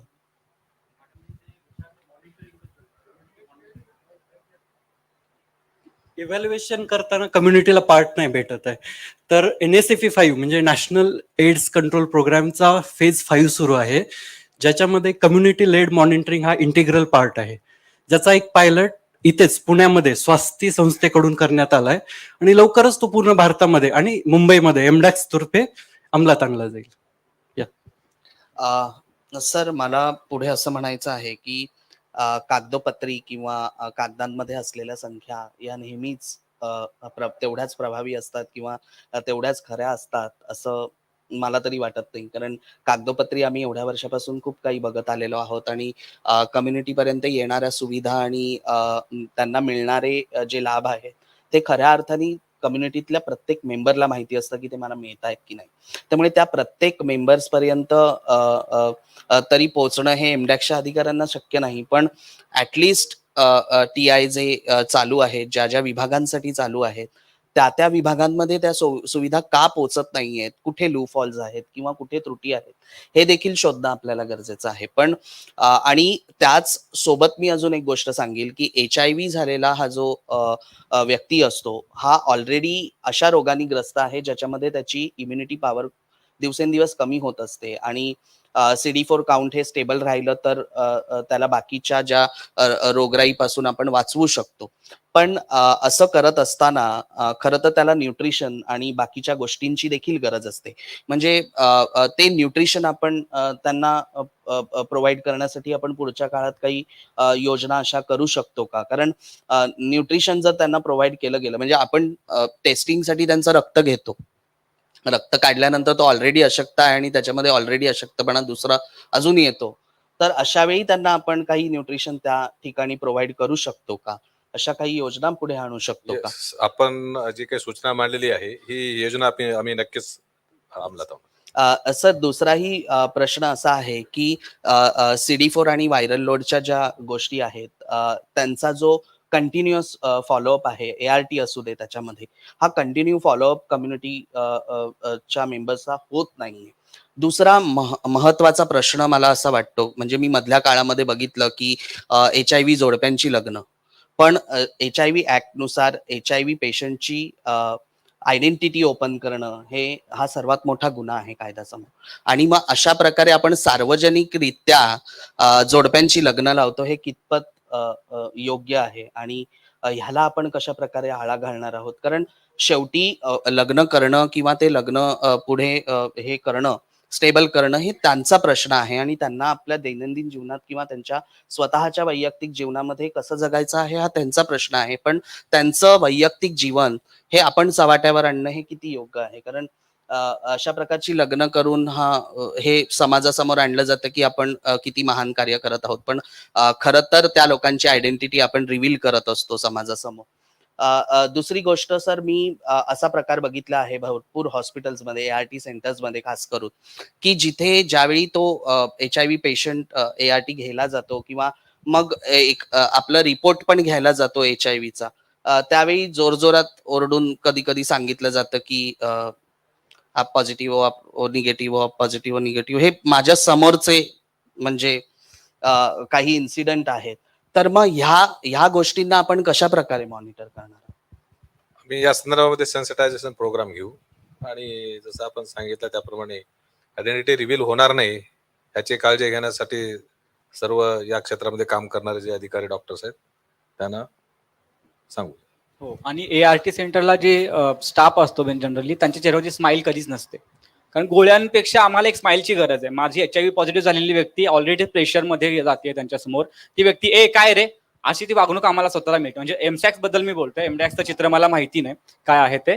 MSAX मध्ये हे होतं जनरली की एखादा व्यक्ती तिथं गेला आणि त्याला जर का टेस्ट करायची कन्फर्मेशन जर करायचं HIV टेस्ट करून, तर तिथं बरं मग किती घेतोस, कधी घेतलास, तू असा आहेस तर मग असं का करतोस, म्हणजे जेवढं सॉफ्ट स्किल आमच्यासाठी पाहिजे असतं किंवा जेवढं सेन्सिटायझेशन आमच्यासाठी आमच्या प्रती जे पाहिजे असतं ते मुळात नाहीये, किंवा ते सॉफ्ट स्किल ट्रेनिंग मुळात स्टाफला देणं गरजेचं आहे. कारण तिथं आलेला व्यक्ती एक तुमच्या स्माईलमुळे कधी त्याचं आयुष्य संपतं. जर मला तिथं माहितीये की आज मी जर घरी रिव्हील झालो आणि मला कळालं की समोरच्यांना माझ्यामुळे त्रास होतोय, तर कशी मी आयुष्य संपवू शकतो. आपण इथं प्रत्येकाचा आटापिटा काय की सुरक्षितते आणि प्रतिष्ठेने जगता आलं पाहिजे. तर कदाचित हा जो काही स्टाफ आहे ARTचा किंवा MSAX MDAXचा, तर त्यांना जर का ती सॉफ्ट स्किल देऊन माणसांप्रती कसं वागायचं याचं ट्रेनिंग तर खूप बरं होईल. दुसरी गोष्ट ऍड करतो, जिथं शॉर्टेज आहे का, तर हो खूप शॉर्टेज आहे. गेली 2 महिने MSAX स्वतः मान्य करतात, त्यांनी ऑफिशियली कधी दिलं नाही की ARTचा तुटवडा आहे. तिथं कुठेही कोणत्याही TI आजपर्यंत आंदोलनाच्या मोडामध्ये दिसत नाहीत, की म्हणजे NACO समोर आंदोलनं झाली ARTच्या गोळ्या नाहीत म्हणून, पण MSAX समोर एकही आंदोलन झालं नाही. हे TIचं अपयश आहे खरं तर, प्रामाणिकपणे सांगायचं तर. त्याच्यानंतर अजून म्हणजे TI जे चालवतात त्यांच्याकडे फक्त कॉन्डोम दिले जातात. म्हणजे कॉन्डोम दिल्यानंतर प्रश्न संपतो का? नाही. त्याच्यानंतर जेली कोण देणार? कारण जेल्यांची जी तुटवडे आहे ते गेली आय गेस सप्लाय हा 2015 नंतर जो थांबलाय, जेली अजूनही कोणाला मिळत नाही. त्याच्यानंतर STI जे आहेत स्क्रीनिंग, ते स्क्रीनिंग STI चे स्क्रीनिंग TI मध्ये होतच नाहीत. त्या टीआयला आम्हाला रेफर करावं लागतं की बाबा या प्रायव्हेट सेंटरला जा, आणि तिथं ऑलरेडी ते खूप खर्चिक असतं. माझा टीजी वर्ग जो आहे तो रस्त्यांवरती मागतो किंवा अजून सेक्स वर्क करून जो पैसा कमवतो, त्यांच्याकडून पैसे येणार कुठून सर? की त्यांना CD4 करायचा आहे जो खूप महागडा आहे, व्हायरल लोड करायचा जो खूप महागडा आहे. तर एकाच सेंटरच्या ठिकाणी वन स्टॉप सेंटर असं काही करता येईल का, जिथं एकाच ठिकाणी तुम्हाला सगळ्याच गोष्टीच्या डायग्नोसिस मिळतील? तुमची चांगली सूचना आहे. तसं आमच्या प्रत्येक बाकीच्या जे कार्यालयामध्ये 2000 ते 3000 अधिकारी कर्मचारी असतात, तर अशी जे ट्रेनिंग आहे, फ्रंटलाईन ऑफिसर्स आहेत किंवा टेलिफोन ऑपरेटर्स आहेत, त्यांना सॉफ्ट बोलण्याचं, सॉफ्ट कन्व्हर्सेशन ठेवण्याचं आम्ही ट्रेनिंग देतो. तर आता तुमची जे हे सजेशन आहे, आयडिया आहे, ही आम्ही इकडे सुद्धा ART सेंटरला हे राबवू. त्या लोकांच्या मिटिंग्स घेऊन त्यांना आम्ही सेन्सिटाईज करू या संदर्भामध्ये. आणि औषधाचा तुटवडा जे आपण बोलला, की मुंबईमध्ये तर अशा प्रकारचा औषधाचा तुटवडा कधी झालेला नाही आणि होऊ पण शकणार नाही आता. त्या संदर्भामध्ये प्री प्लॅन असतो अगोदरच्या या संदर्भामध्ये. बाकीच्या गोष्टीच्या सुद्धा आपले जे काही सूचना आहे ते आम्ही नोट करून घेऊ. आणि सर 2017-18 मध्ये आय थिंक माझ्या माहितीनुसार HIV ऍक्ट आलेला आहे. त्या HIV ऍक्टचं इम्प्लिमेंटेशन होताना कुठेतरी दिसत नाही, आणि ते खऱ्या अर्थाने इम्प्लिमेंटेशन होणं फार गरजेचं आहे. तर MDAX म्हणून आपण ते इम्प्लिमेंटेशन येणाऱ्या काळात कसं करणार आहात? आणि दुसरी गोष्ट, आता प्रेप आणि पेप ज्या गोष्टी निघालेल्या आहेत त्याचा देखील अवेअरनेस अजूनपर्यंत कम्युनिटीमध्ये पूर्णपणे नाहीये. म्हणजे प्रेप आणि पेप नक्की काय आहे याची पुरेपूर माहिती माझ्याकडे देखील नाहीये. त्यामुळे ह्या प्रेप आणि पेप बद्दल आपण कशा प्रकारे अवेअरनेस कम्युनिटीमध्ये करणार, कारण या खूप महत्वाच्या गोष्टी आहेत. Most of the sex work मध्ये असणारी जी लोक आहेत त्यांच्यासाठी या खूप महत्वाच्या गोष्टी आहेत की याबद्दल अवेअरनेस मिळणं. आणि HIV ऍक्टचं खऱ्या अर्थाने इम्प्लिमेंटेशन ज्यावेळी होईल त्यावेळी मला असं वाटतं की खूप मोठ्या प्रमाणात अवेअरनेस क्रिएट करता येईल आणि खूप मोठ्या प्रमाणामध्ये आपल्याला ही संख्या कमी करता येईल, कारण आपलं मेन मोटिव्ह आहे HIV ची संख्या कमी करणं. त्यामुळे आपण ह्या ऍक्टचं इम्प्लिमेंटेशन पुढच्या काळात कसं करू? डॉक्टर थोडी माहिती द्याल का? माईक द्या. एड्स ऍक्ट 2017 हा महाराष्ट्र MSAX कडून महाराष्ट्र शासन आणि त्यांच्या लॉ डिपार्टमेंट कडून त्याची नोटिफिकेशन निघणार आहे. ती ऑफिशियल नोटिफिकेशन निघाल्यानंतर त्याचं जे काही त्याच्या अंडर ऑर्गनायझेशन स्ट्रक्चर असेल ते आपण एस्टॅब्लिश करणार आहोत. पण दरम्यानच्या काळामध्ये MDAX कडून आमचं जे हेल्थ केअर वर्कर्स आहेत त्यांचं सेन्सिटायझेशन याच्यामध्ये जे आहे की डिस्क्रिमिनेशन आणि स्टिग्मा याच्याबद्दल आमचे हेल्थ केअर वर्कर्स आहेत त्यांच्यासाठीचं ट्रेनिंग आम्ही ऑलरेडी सुरू केलेलं आहे. आणि तसंच आमची जी वेबसाईट आहे त्याच्यावर आम्ही रजिस्टर युअर ग्रीव्हन्स असं एक त्याच्यामध्ये हायपरलिंक सुरू केलेली आहे ऑलरेडी. आणि आमचं मेन स्ट्रीमिंग डिव्हिजन ते मॉनिटर करत आहे की तुम्हाला जर कुठे डिस्क्रिमिनेशन स्टिग्मा होत असेल तर तुम्ही नक्कीच तिथं नोंदवू शकता आणि MDAX त्याच्यावर नक्कीच ऍक्शन घेईल. दुसरा प्रश्न मॅडम होता की प्रेप आणि PEP साठी. तर प्रेप ही आपण बघतोय की अजून तरी नॅशनल स्ट्रॅटेजी नाही आलेली, पण NACOनं त्याच्याबद्दलच्या नवीन गाईडलाईन्स तयार केलेल्या आहेत. पण त्याच्याबद्दलचा OM म्हणजे ऑफिशियल मेमोरंडम अजून आलेलं नाहीये. ते आल्यानंतर आपण त्याच्या म्हणजे ट्रेनिंग घेऊन त्याचं डिसेमिनेशन आपल्याच ART सेंटर मधून करण्याचा विचार देणार आहोत. त्याच्याबद्दल PEP जे पोस्ट एक्सपोजर प्रोफिलेक्सिस आहे ते फक्त आता सध्या तरी हेल्थ केअर वर्कर्स ज्यांना हेल्थ केअर सिस्टीम मध्ये त्यांना ऍक्सिडेंटल प्रिक होतात अशा केसेस मध्येच सध्या तरी आपल्या गाईडलाईन नुसार आपण देतोय. थँक्यू. Thank you sir. आरोग्याचा प्रश्न चालूच आहे, तर आपल्यासोबत एक आरोग्याचे एक सजेशन या स्टेजला. जसं मुंबई एड्स कंट्रोल सोसायटीचा एक मोठा ऍडव्हान्टेज असा आहे की that is housed in the Mumbai corporation, आणि कॉर्पोरेशनचे रिसोर्सेस आपण त्यांना वापरू शकतो. म्हणून त्यांच्या जे बोलण्यात आलं की तिथं औषधाचा कुठलाही तुटवडा नाही किंवा कुठल्याही रिसोर्सची कमी नाही आहे. मला वाटतं जे महानगर एरियाज आहेत जसं पुणे आहे, नागपूर आहे, जे मोठे कॉर्पोरेशन एरिया आहेत तिथं सुद्धा अशा प्रकारची जर अरेंजमेंट धोरणात्मक जर घेतली तर मला वाटतं त्या महानगरपालिकेचे रिसोर्सेस सुद्धा आपल्या ह्या AIDS control society, Maharashtra state AIDS control सोसायटीच्या वेगवेगळ्या जिल्ह्यांच्या कार्यालयात मिळू शकतात. आणि मग बाकीचे जे तुटवडे जे आपण रेफरन्स केले ते मला वाटतं तो सपोर्ट महत्वाचा ठरेल. याच गोष्टीवर आरोग्य संचालकांना मला विचारायचं आहे की सर 2019 मध्ये जो ट्रान्सजेंडर ऍक्ट आला त्या ऍक्ट नुसार काही प्रोव्हिजन केल्या गेलेल्या आहेत हेल्थला घेऊन. त्यामधली सर्वात मोठी प्रोव्हिजन आहे की आपल्याला प्रत्येक जिल्ह्यामध्ये HIV सेरो सर्व्हेलन्स सेंटर्स करायचे आहेत. परंतु अजूनपर्यंत ते किती प्रमाणात झालेले आहेत किंवा झाले आहेत किंवा नाही झाले आहेत याची काहीच माहिती आम्हाला नाहीये. कारण हे सेरो सर्व्हेलन्स सेंटर्स झाले तर सरांच्या म्हणण्यानुसार आपल्याला पुढच्या गोष्टी त्याच्यामार्फत करता येतील आणि खूप चांगल्या प्रकारे आपल्याला HIVचं काम महाराष्ट्रात उभं करता येईल. तर ह्याबद्दल आपली काय भूमिका असणार? मी डॉक्टर विजय कंदेवाड, मी सहसंचालक आहे आरोग्य विभागामध्ये मुंबई हेडक्वार्टरला. सर्वप्रथम मी आयोजकांचे इथे आभार मानतो आणि त्यांचं अभिनंदन देखील करतो की अशा प्रकारचा एक स्तुत्य उपक्रम त्यांनी मुख्य निवडणूक अधिकारी सर आहेत आणि आपल्या पुणे विद्यापीठाच्या अंतर्गत या ठिकाणी आयोजित केलेला आहे. निश्चितपणे अशा प्रकारच्या ॲक्टिव्हिटीजचा खूप चांगला या ठिकाणी रिझल्ट्स आपल्याला दिसून येतील, ज्याच्यामध्ये एक अवेअरनेस कॅम्पेन सारखं आपण एक युनिव्हर्सिटीच्या कॅम्पसमध्ये घेतोय की जिथे एक डिस्क्रिमिनेशन जो भाग आहे ह्याच्यातला त्याच्यासाठी निश्चितपणे याचा फायदा होईल. त्याचप्रमाणे विविध विभागातील अधिकारी जे आपण इथे बोलून सर त्यावर इथे चर्चा घडून आणलेली आहे. निश्चितच ह्याचा देखील याच्यातून चांगले मार्ग निघतील आणि आम्हाला सुद्धा त्याच्यामधून एक प्रकारची एक चालना मिळेल की बाबा हे प्रॉब्लेम्स आहेत. मी इथे आल्यामुळे ह्या प्लॅटफॉर्मवर मला देखील बऱ्याचशा अशा नवीन गोष्टी इथे आज ऐकायला मिळाल्या की ज्याच्यामध्ये आरोग्य विभागाच्या अंतर्गत काम करत असताना आपल्या टीजींसाठी आपल्याला याच्यामध्ये काय करता येईल ह्याचा निश्चितपणे आम्ही पॉझिटिव्हली विचार करू. एमसॅक्स जे आहे त्याच्या अंतर्गत ह्या बाबी येतात, जे आपलं HIV सर्व्हिलन्स जे उपक्रम आपण म्हणालात. पण सद्यस्थिती मी सांगतो तुम्हाला की आपल्याकडे महाराष्ट्रामध्ये आता 509 रुग्णालय आहेत सार्वजनिक आरोग्य विभागाच्या अंतर्गत आणि आपल्या स्टेटमध्ये आरोग्य यंत्रणा 3 प्रकारच्या आहेत. बेसिकली पब्लिक हेल्थ डिपार्टमेंट सार्वजनिक आरोग्य विभागाअंतर्गत 509 रुग्णालय आहेत, 1870 PSCs आहेत प्रायमरी हेल्थ सेंटर्स आणि जवळपास 10,700 इथपर्यंत आपल्याकडे उपकेंद्र आहेत म्हणजे जे विलेज लेवलला असतात, ज्याला आता आपण हेल्थ अँड वेलनेस सेंटरमध्ये कन्वर्ट केलेलं आहे. आणि ह्याच्यामध्ये हॉस्पिटल लेवलला जी यंत्रणा आहे जी एमसॅक्सच्या माध्यमातून ज्याचं मॉनिटरिंग होतं आणि आमची यंत्रणा पण त्याला मॉनिटर करत असते, आमचे सिव्हिल सर्जनच्या अंतर्गत येतं डिस्ट्रिक्ट लेवलला. तर आपल्याकडे प्रत्येक हॉस्पिटलच्या ठिकाणी ICTCs आहेत, integrated counselling and testing centres. तर ह्या ठिकाणी एक काउन्सिलर असतो आणि त्या ठिकाणी एक टेक्निशियन असतो.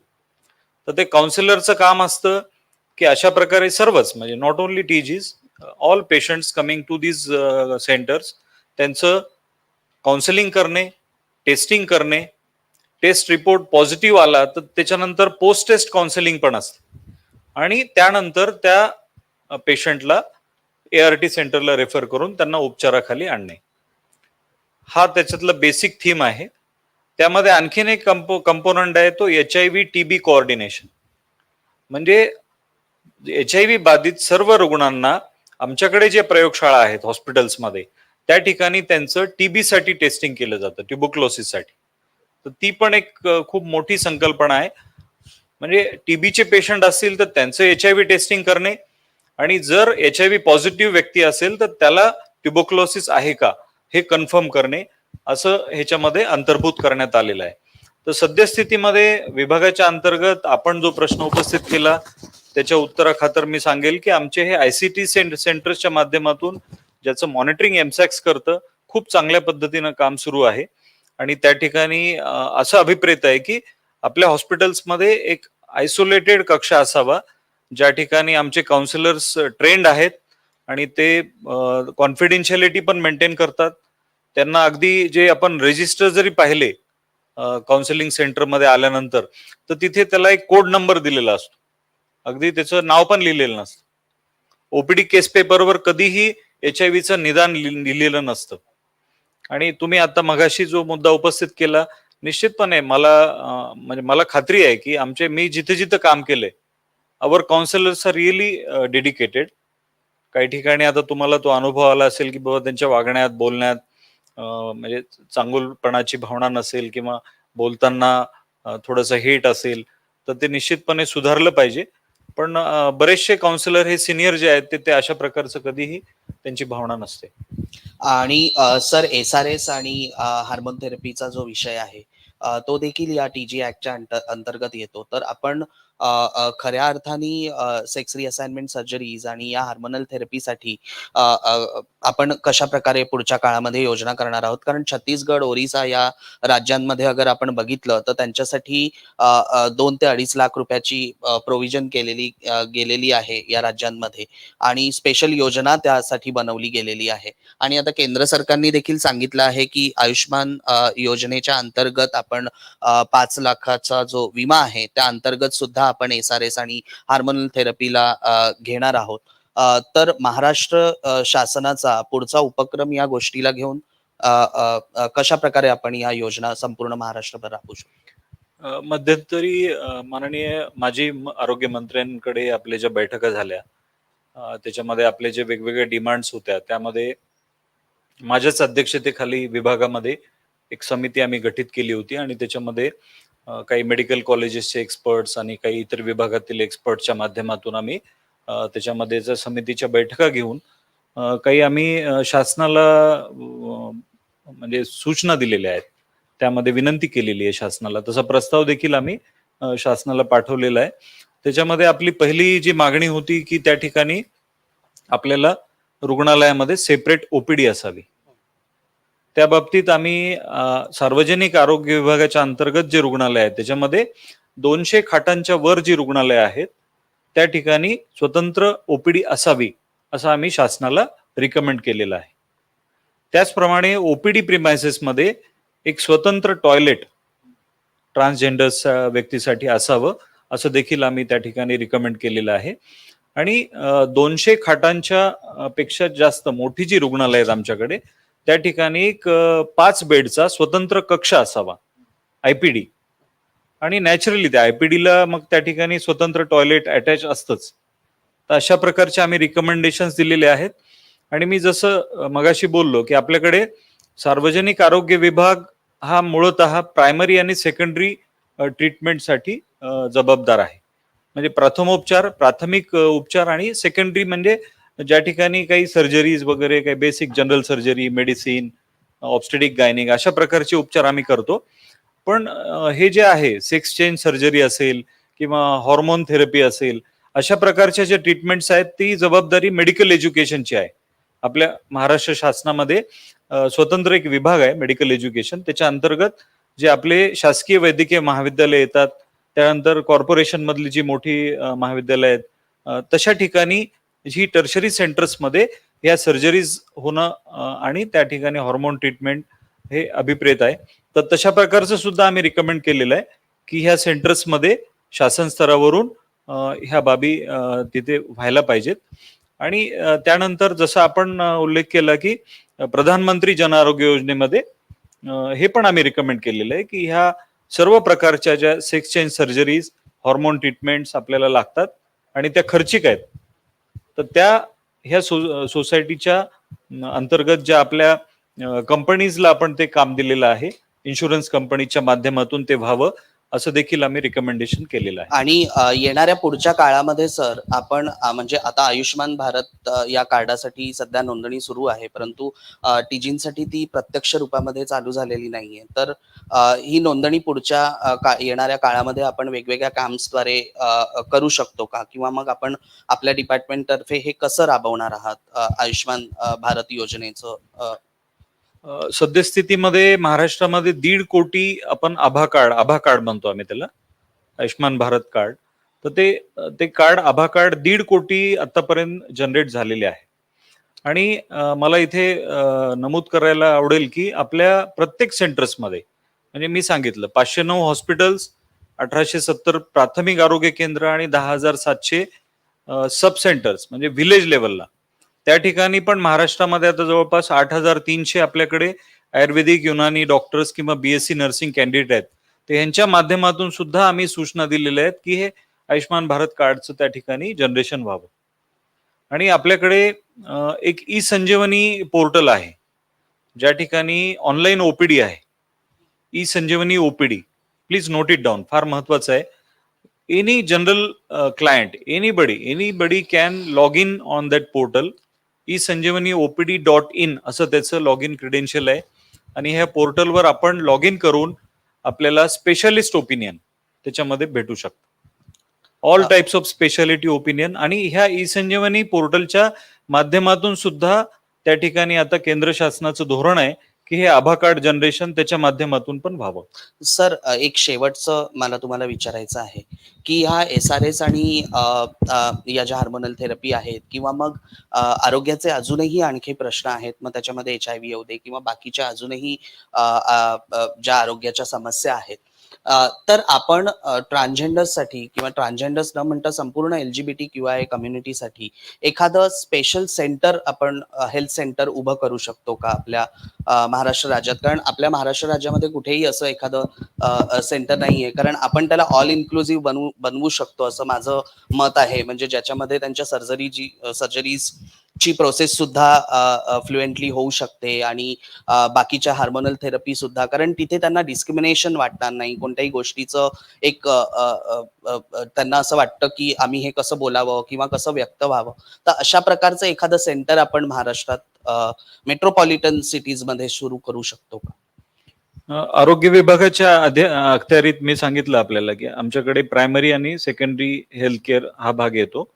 तर हा विषय म्हणजे तसा स्पेशालिटी विषय आहे, तो वैद्यकीय शिक्षण विभागाकडे जाणं अभिप्रेत आहे आणि हा एक धोरणात्मक निर्णय राहील.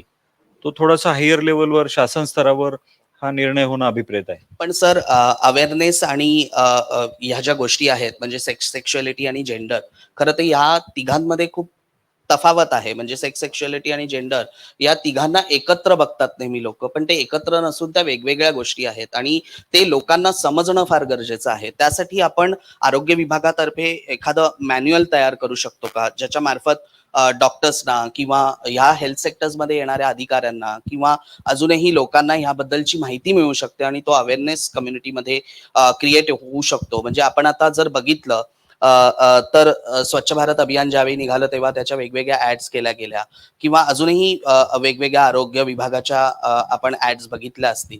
तर आपण ट्रान्सजेंडर्स ऍक्सेप्टन्स आणि त्यांच्या ज्या आरोग्याच्या समस्या आहेत त्यांना घेऊन अशा प्रकारचं काही ऍड कॅम्पेन करू शकतो का येणार आहे का? विभागाच्या अंतर्गत आमच्याकडे विविध जे प्रोग्राम्स आहेत त्याच्यामध्ये एक मैत्री क्लिनिक नावाचं एक ऍक्टिव्हिटी आहे. दिस इज फॉर ॲडोलसंट हेल्थ.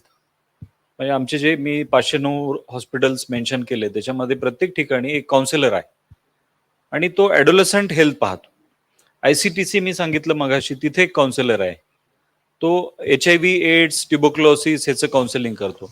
तर अशा प्रकारच्या काउन्सिलर्सच्या माध्यमातून आणि आमच्याकडे प्रत्येक विलेज लेवलला अशा NM, MPW आमचे हेल्थ वर्कर्स आहेत, यांना आपण काही बाबतीत आपण ट्रेनिंग्स देऊन हे जनजागृती करण्याच्या दृष्टीने आणि जेंडर डिस्क्रिमिनेशन कसं टाळता येईल या दृष्टीने आपण त्यांना त्यांच्यामध्ये एक प्रकारची जनजागृती करून त्यांच्या माध्यमातून समाजामध्ये आपण जनजागृती करू शकतो निश्चितपणे. Thank you sir.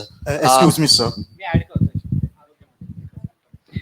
आरोग्य म्हणताना आपण फक्त फिजिकल हेल्थ वरती लक्ष देतोय, आपण कुठेही लक्ष देत नाही आपल्या मेंटल हेल्थ वरती. कारण एक वय असं आहे आपल्या प्रत्येकाचं जिथं आपण कोण आहोत याच्यासाठी आपण झगडा करत असतो. त्याच्यामुळं मला तुम्हाला हे विचारायचं की तुमच्या खात्यामध्ये असा कोणता निर्णय तुम्हाला घेता येईल का जिथं हे मेंटल हेल्थ इश्यू जे आहेत त्यातल्या ट्रान्सजेंडर आणि LGBT कम्युनिटीचे ते ऍड्रेस करायला काही डेडिकेटेड हेल्पलाईन 24 तास तुम्हाला राबवता येईल का, जिथं तुम्हाला काउन्सिलिंग, अफर्मेटिव्ह काउन्सिलिंग, कारण 2 ऑगस्टलाच नॅशनल मेडिकल काउन्सिलने रिटर्नमध्ये दिलंय प्रत्येक स्टेट कमिशनला की conversion therapy is a ban and professional misconduct. तर अशा पद्धतीचं लेटर तुमच्याकडे असताना आता तुमचा पूर्ण स्टाफ, पूर्ण राज्यभरातला स्टाफ सेन्सिटाईज आहे का की त्यांना जर समोर एखादा तृतीयपंथी व्यक्ती बसला तर ते त्याला अफर्मेटिव्ह काउन्सिलिंग देतील का, हा पहिला प्रश्न असेल. त्याच्यानंतर दुसरा असा आहे की ससून आणि YCM ही स्टेट अंडर येणारं हॉस्पिटल आहे, स्टेट हॉस्पिटल.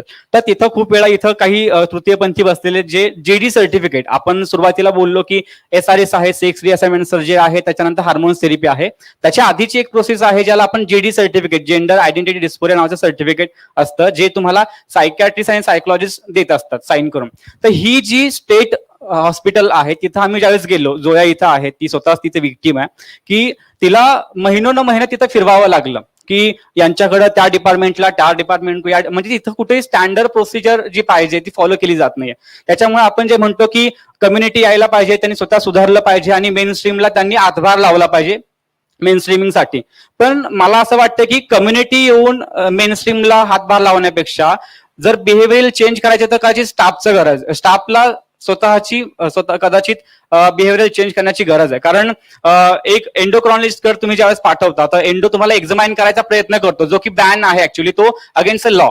कारण कोणत्याही व्यक्तीला त्यांचे जेंडर आयडेंटिटी ठरवण्याचा अधिकार या ऍक्टने दिलेला आहे. असं असताना सुद्धा काही महिन्यांपूर्वीची गोष्ट आहे जिथं ससून सारख्या हॉस्पिटलमध्ये एक व्यक्ती गेली, तिला आधी ठरवण्यात आलं की तू कोण आहेस, मग जर तू स्पेशल असशील तर मग सुप्रिटेंडेंट कडे जा, आधी तू सही तुमच्या केस पेपर वरती घे आणि मग सायकॅट्री डिपार्टमेंट कडे जा, तिथून मग परत एंडो कडे जायचंय, मग सायकॅट्रिस्ट नंतर सायकोलॉजिस्ट टेस्ट करणार तुमच्या.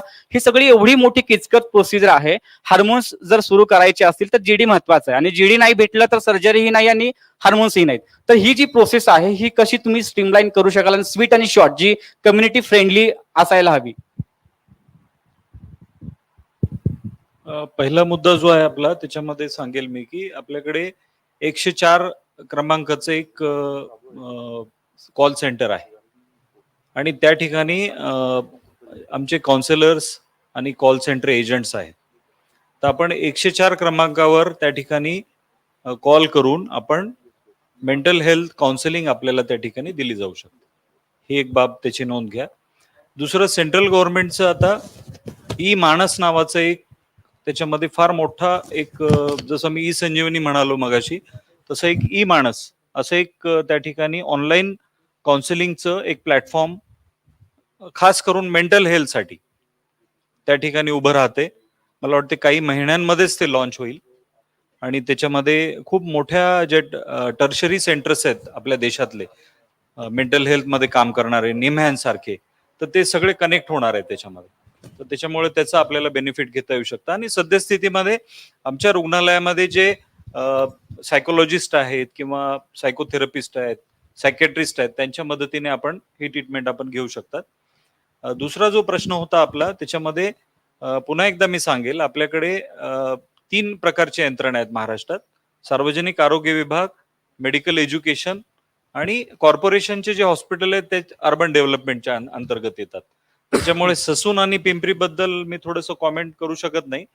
तथापि मी एवढंच सांगेल की त्या ठिकाणी आपण मेडिकल एज्युकेशन डिपार्टमेंट किंवा अर्बन डेव्हलपमेंटला थोडं फॉलोअप करावा. तिथले जे मोठे हॉस्पिटल्स आहेत त्या ठिकाणी अशा काही समस्या असतील तर त्या प्लॅटफॉर्मवर आपण त्या मांडाव्यात. नक्कीच. ऍक्च्युली सारखं मला टायमिंगचं थोडं हे येत आहे, त्यामुळे शेवटची एक आरोग्य विषय असा आहे, महत्वाचा प्रश्न एक राहिलेला आहे की निवाऱ्याचा प्रश्न, कारण तोही एक आपली मूलभूत गरज आहे आणि त्याच्याकडे आपल्याला वळलं पाहिजे. आपण आरोग्यावरती बोललेलोच आहोत आणि टायमिंगचा थोडासा आपल्याकडे तुटवडा असल्यामुळे थोडंसं त्याप्रमाणे आपण पुढे वळूया. तर माझं इथे आपल्याकडे म्हाडाचे अधिकारी आहेत नितीन मानेजी. तर मला हे म्हणायचं आहे की येणाऱ्या काळामध्ये सर, आपण निवाऱ्याच्या संदर्भात, म्हणजे आपण अगर बघितलं तर तृतीयपंथी हे ज्या जागी राहतात ती जागा अतिशय कन्झर्वेटिव्ह असते किंवा स्लम्स मध्ये म्हटलं, कारण त्यांना एका चांगल्या सोसायटीमध्ये राहण्यासाठी घरं नाही मिळत. म्हणजे माझ्यासारख्या असंख्य इथे जेवढे तृतीयपंथी बसले आहेत सगळ्यांना हा प्रॉब्लेम येतो रोजच्या जीवनामध्ये. कोणाची स्वतःची घरं नाही आहेत, त्यांना भाड्याने राहावं लागतं. म्हणजे 11 महिन्यांनी आपला बोजा बिस्तारा उतरायचं, दुसऱ्या घरात जायचं, परत 11 महिन्यांनी दुसऱ्या घरात जायचं. तर हे जेव्हा जात असतो त्यावेळी प्रत्येक सोसायटीमध्ये आम्हाला अशा प्रकारचा, प्रत्येक जागेवरती आम्हाला अशा प्रकारचा अनुभव येतो आणि अशा प्रकारच्या समस्यांना सामोरं जावं लागतं. तर आपण मध्ये अगर बघितलं असेल तर समाज कल्याण विभागातर्फे NIT आणि त्यांना धरून आपण एक योजना केली, एक पायलट म्हणून आपण करण्याचा प्रयत्न केला, पण ते थोडंसं कुठेतरी फेल्युअर झाल्यासारखं वाटलं किंवा ती योजना आपण पुढे चालवू शकलो नाही किंवा सरकारही बदललं त्यानंतर. पण पुढच्या येणाऱ्या काळामध्ये म्हाडा असू दे किंवा SRA चे प्रकल्प असू देत किंवा मग अशा प्रकारे NIT किंवा अजूनही गृहनिर्माण ज्या संस्था आहेत, तर अशा संस्था कशा प्रकारे एक अफोर्डेबल घर हे तृतीयपंथीयांसाठी देऊ शकतील. अफोर्डेबल मी ह्याच्यासाठी बोलते कारण मला हे माहितीये की तृतीयपंथीयांकडे बिलकुलच म्हणजे तो एक रुपया मागून कमवणारा व्यक्ती किंवा सेक्स वर्क करून कमवणारा व्यक्ती त्याच्याकडे एवढे पैसे नाहीये. त्याच्याकडे रोजगारच तेवढ्या प्रमाणामध्ये नाहीये आणि लोन्स देण्यामध्ये येणाऱ्या जे प्रॉब्लेम आहेत, कारण बँक आम्हाला लोन देत नाही, होम लोन देत नाही. त्यामुळे माझंही आजपर्यंत स्वतःचं घर नाही.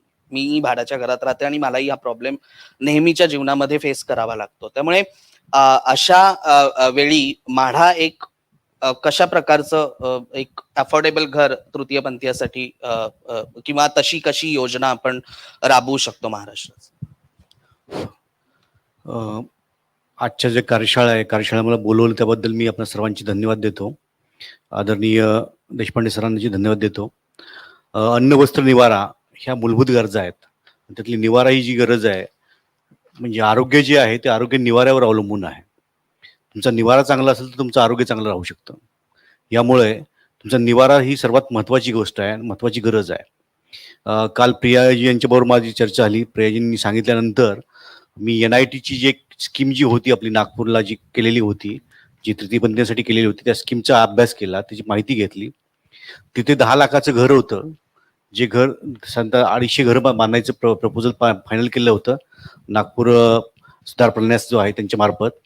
मात्र त्याच्यामध्ये बँकेचे हे आले की बँक लोन द्यायचं प्रकरण जे आहे ते देखील अडचण आली आणि जो लाभार्थी हिस्सा जो आहे तो देखील लाभार्थी हिस्सा मिळण्यामध्ये देखील अडचण आली. म्हणजे आता प्रियाजींनी सांगितलेलं आहे की हे जे लोक आहेत यांचं उत्पन्न साधन फार कमी आहे. तर कमी उत्पन्न असल्यानंतर ह्याच्यामध्ये कसं की घर ही मोठी गोष्ट आहे की ज्यामध्ये किमान 10 लाख रुपये तर लागतात. किमान अगदी छोटं घर व्हायचं म्हटलं तर 10 लाख रुपये तर किमान लागतात. आणि मग घराच्या किमती आहे ते 15-20 लाख, 25 लाख, 50 लाखापर्यंत गेलेल्या आहेत. एवढ्या सगळ्या किमतीचं घर घ्यायचं असेल तर याच्यामध्ये सन 2017-18 पासून एक आपल्या स्कीम आलेली आहे ती की प्रधानमंत्री आवास योजना. प्रधानमंत्री आवास योजना जी आहे त्याच्यामध्ये अर्बन आणि ग्रामीण असे 2 भाग आहेत. ग्रामीणमध्ये जे घरं आहेत ते ग्रामीणमधल्या याच्यामध्ये ज्याची स्वतःची जागा आहे अशा व्यक्तींना जिल्हा परिषदचे DRDA जी यंत्रणा आहे त्यांच्या मार्फत घर बांधण्यासाठी त्यांना अनुदान मिळते. ते साधारणतः 1,20,000चं अनुदान आहे. त्याच्यामध्ये संपूर्ण सचिवालयांचं 12,000 अनुदान आणि ह्याचं MRGH 12,000 अनुदान असे साधारणतः 1.5 लाखापर्यंत अनुदान त्यांना मिळू शकतं. आणि 1.5 लाखाच्या अनुदानामध्ये ते घर त्यांचं छोटंसं घर बांधून ते साधारणतः छोटंसं घर बांधून ते तयार होऊ शकतं. अर्बनमध्ये 2.5 लाखापर्यंत सबसिडी आहे. त्याच्यामध्ये केंद्र शासनाची 1.5 लाख आणि राज्य शासनाचे 1 लाख अशी 2.5 लाखाची सबसिडी आहे. मात्र ही जी स्कीम आहे ही स्कीम जी आहे ती त्याच्यामध्ये बँकांचे जे कर्ज घेतो आपण म्हणजे क्रेडिट लिंक्ड बँक सबसिडी जी आहे याच्यामध्ये एखाद्या व्यक्तीने पहिलं घर घेतलं त्या व्यक्तीला त्या घरासाठी जी 2.5 लाख जे आहेत त्या 2.5 लाख बँकेचे कर्जामध्ये ते मिळू शकतात. मात्र ही जी स्कीम आहे ती आता या वर्षीच्या बजेटमध्ये बंद केलेली आहे. आता ते सध्या ते चालू नाहीये. मात्र ज्या ठिकाणी कम्युनिटी म्हणजे ज्या ठिकाणी अशी घरांची बांधणी केली जाते अशा ठिकाणी मात्र ज्याच्यामध्ये AHP PP म्हणतो आपण पब्लिक प्रायव्हेट पार्टनरशिपमध्ये अशा ठिकाणी जर अशा लोकांना घर बांधली गेली तर त्याच्यामध्ये 2.5 लाखाची सबसिडी मात्र मिळू शकतं. मात्र हे करत असताना आपण याचं हे पाहिलं तर 2.5 लाखाच्या सबसिडीमध्ये सर्व होत नाहीये. म्हणजे पुन्हा 2.5 लाख दिले तरी पुन्हा पुढचे आणखी 7.5 लाखाचा पुन्हा प्रश्न येतोच आहे. मग हे 7.5 लाख जी मिळायची आहे ते 7.5 मिळण्यासाठी आपल्याला पुन्हा म्हणजे बँक तर कुठली देत नाही. मी पाहिलं आमच्याकडे एक हे आहे की कलाकारांना देखील आमच्याकडे म्हाडामध्ये आरक्षण आहे 5%. याच्यामध्ये बऱ्याच कलाकार म्हणजे ज्योती चांदेकरांसारखे बऱ्याच कलाकारांना घर मिळालं. लॉटरी लागली त्यांना. लॉटरी लागल्यानंतर त्यांनी माझ्या ऑफिसलाही आल्या त्या पण त्यांना ते घर घेता आलं नाही. मी त्यांना विचारतो मी काय घर घेत नाही तर त्यांनी सांगितलं की आम्हाला कलाकार म्हणून सगळे हे करतात, चांगलं म्हणतात, सगळं करतात पण तू बँक आम्हाला उभं करत नाही, बँक आम्हाला कर्ज देत नाही. म्हणजे त्यांची अवस्था आहे हे पाहिलं तर मला वाटतं कदाचित आपल्याला देखील अशीच होणार आहे की बँक आहे ती बँक रिपेमेंटची खात्री केल्याशिवाय कर्ज देणार असं होणार नाहीये. आपल्याला यासाठी एक काम करावं लागेल. समाज कल्याण विभाग याच्यामध्ये आपण चर्चा केली असता असं लक्षात आलं की समाज कल्याण विभागामार्फत जो फंड आहे किंवा याच्यामध्ये आता बराचसा अपंगांसाठी जो फंड आहे किंवा बराचसा फंड जो समाज कल्याण विभागाकडे पेंडिंग किंवा अखर्चित फंड पाहिला तर पीएमसी, पीसीएमसी आणि इतर ज्या ह्या आहेत नगरपालिका आहेत यांच्या अतिशय म्हणजे समाज कल्याणचा खर्च आहे ना तो जवळजवळ 10 ते 20% होतो. बराचसा खर्च त्यांचा होतच नाहीये. हा जो खर्च आहे हा जर घराच्या याच्यामध्ये गेला तर घर झालं तर काय होतं की घर झालं तर त्याची मालकी होते, त्याला एक राहायचं एक सिक्युरिटी येते, त्याला एक स्टॅबिलिटी येते. जर यासाठी आपण स्कीम करण्यासाठी एक पॉलिसी तयार केला पाहिजे की त्याच्यामध्ये केंद्र शासन आणि राज्य शासन 50-50% हे जर दिलं तर यांचं घर चांगलं होऊ शकेल. यासाठी आपल्याला चांगल्या पद्धतीने काम करता येईल. दुसरी आमच्याकडे एक स्कीम आहे ती इन्क्लुझिव्ह हाऊसिंग म्हणून एक स्कीम आमच्याकडे आहे. याच्यामध्ये इन्क्लुझिव्ह हाऊसिंगमध्ये जे बिल्डर्स आहेत, ज्या बिल्डर्स स्वतःची मोठी घरं म्हणजे 1 एकरपेक्षा मोठं ज्याचं क्षेत्र आहेत त्याला त्याच्यात जी घरं बांधतात त्याच्यातले 20% घरं आहे ती म्हाडाला द्यावी लागतात. आणि ह्या 20% घरांची मी पुन्हा जाहिरात काढतो आणि लॉटरी काढून लॉटरीमध्ये ते मी घरं त्यांना देतो. जे कोणी अर्ज करतात त्यांना देतो. याच्यामध्ये ही जी घरं आहेत ह्या घरांच्या किमती देखील साधारण 10-15 लाखाच्या पण दरम्यान असतात त्या किमती, पण ती चांगल्या ठिकाणी असतात, बिल्डरच्या चांगल्या लोकेशनला असतात. या ठिकाणी काय की याच्यामध्ये रिझर्वेशन आहे 50% पण रिझर्वेशन असं आहे ते मग कलाकार आहे, त्याच्यामध्ये स्टेट गव्हर्नमेंट आहे, सेंट्रल गव्हर्नमेंट आहे, नंतर म्हणजे असे बरेच याचे रिझर्वेशन SC ST असे सर्व रिझर्वेशन आहेत. याच्यामध्ये एक 5%चं रिझर्वेशन असं आहे की MLA MLC आणि MP यासाठी रिझर्वेशन आहे. हे जे रिझर्वेशन पाहिलं तर MLA MP आणि MLC रिझर्वेशन आहे हे रिझर्वेशन वापरलं जात नाही. म्हणजे उल्हासदादा इथं आहेत म्हणजे त्यांना मी सांगू इच्छितो की हे रिझर्वेशन का वापरलं जात नाही, कारण की हे MLA MP यांचं जे रिझर्वेशन आहे हे रिझर्वेशन ज्यामध्ये पाहिलं आपण तर त्यांचं उत्पन्नाचे क्रायटेरिया जो आहे तो उत्पन्न MLA MCचं आता वाढलेलं आहे. पूर्वी MLA MCचं उत्पन्न कमी होतं, आताचं उत्पन्न वाढलेलं आहे. आणि ही जी घरं आहेत ही EWS आणि LIG घरं आहेत, म्हणजे जसं 3 लाखापेक्षा कमी उत्पन्न अशांसाठी ती घरं आहेत. हे रिझर्वेशन जर आपण ट्रान्सजेंडरसाठी टीसाठी जर कन्व्हर्ट केलं तर तुमच्या 50% रिझर्वेशन याच्यामध्ये हे होणार नाहीये, अडचण येणार नाहीये. आणि हे रिझर्वेशन आपल्याला वापरलं तर त्या ठिकाणी तुम्हाला चांगल्या सोसायटीमध्ये चांगल्या ठिकाणी तुम्हाला हे मिळू शकतं. त्यानंतर प्रियांजींची माझी चर्चा झाली त्यावेळेस असाही मुद्दा आला की भाड्याच्या बाबतीमध्ये किंवा याच्या बाबतीमध्ये आज पाहिलं तसं तर आमच्याकडे बरीचशी घरं पुणे एरियामध्ये PCMC एरियामध्ये आमच्याकडे बरीचशी घरं शिल्लक आहेत. पण ही जी घरं आहेत त्याच्यामध्ये रिझर्वेशन हे जे आहेत त्याच्यामध्ये स्त्री पुरुष आणि बाकीचे रिझर्वेशन आहेत, पण याच्यामध्ये TG हे रिझर्वेशन अजिबात नाहीये. परंतु याच्यामध्ये तुम्ही ऍप्लिकेशन करू शकतात आणि तुम्ही जे ऍप्लिकेशन केलं याच्यामध्ये तर कुठलंही रिझर्वेशन विदाउट रिझर्वेशन देखील तुम्हाला लॉटरी लागली तर तुम्हाला कोणी त्याच्यामध्ये घर नाकारू शकणार नाही, कारण आपण राईट टू इक्विटी हा जो कायदा आहे त्याच्यामध्ये आपल्याला कलम 14 प्रमाणे आपल्याला सर्वांना समानतेप्रमाणे हे दिलं पाहिजे. त्या पद्धतीने तुम्हाला लॉटरी लागली तर तुम्हाला साधारणतः 20 ते 25-50 लाखापर्यंत तुमचा फायदा होऊ शकतो. त्यासाठी तुम्हाला लॉटरीमध्ये तुम्हाला भाग घ्यावा लागेल. हे एक मला आपल्याला सांगावं. लास्ट सर फक्त मला तुम्हाला एवढंच सांगायचं आहे की म्हाडाचे अधिकारी म्हणून पुढच्या येणाऱ्या काळामध्ये आपण हे रिझर्वेशन जे आहे हे रिझर्वेशन आणण्यासाठी थोडेसे प्रयत्न केले तर खरंच म्हणजे हे रिझर्वेशन मिळालं तर तृतीयपंथीयांना घरही अफोर्डेबल किमतीत किंवा मग आपण केंद्र सरकार आणि राज्य शासनाद्वारे ती फ्री ऑफ कॉस्ट मध्ये पण त्यांना आपण पुढे प्रोव्हाइड करू शकतो.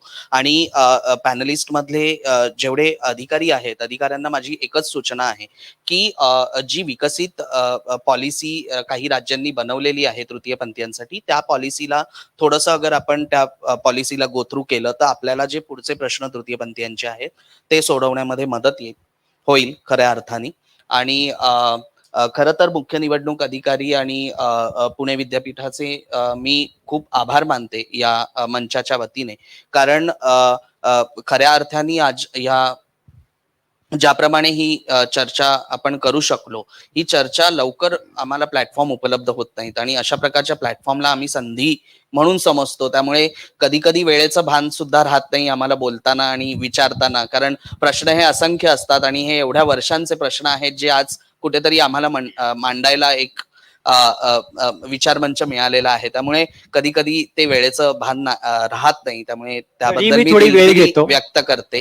पण तरी मी थोडी वेळ घेतो कारण माझी वेळ बाकी आहे अजून, माफ करा त्याच्याबद्दल. कारण आपण निवाऱ्याबद्दल बोललो, सॉरी त्याच्याबद्दल.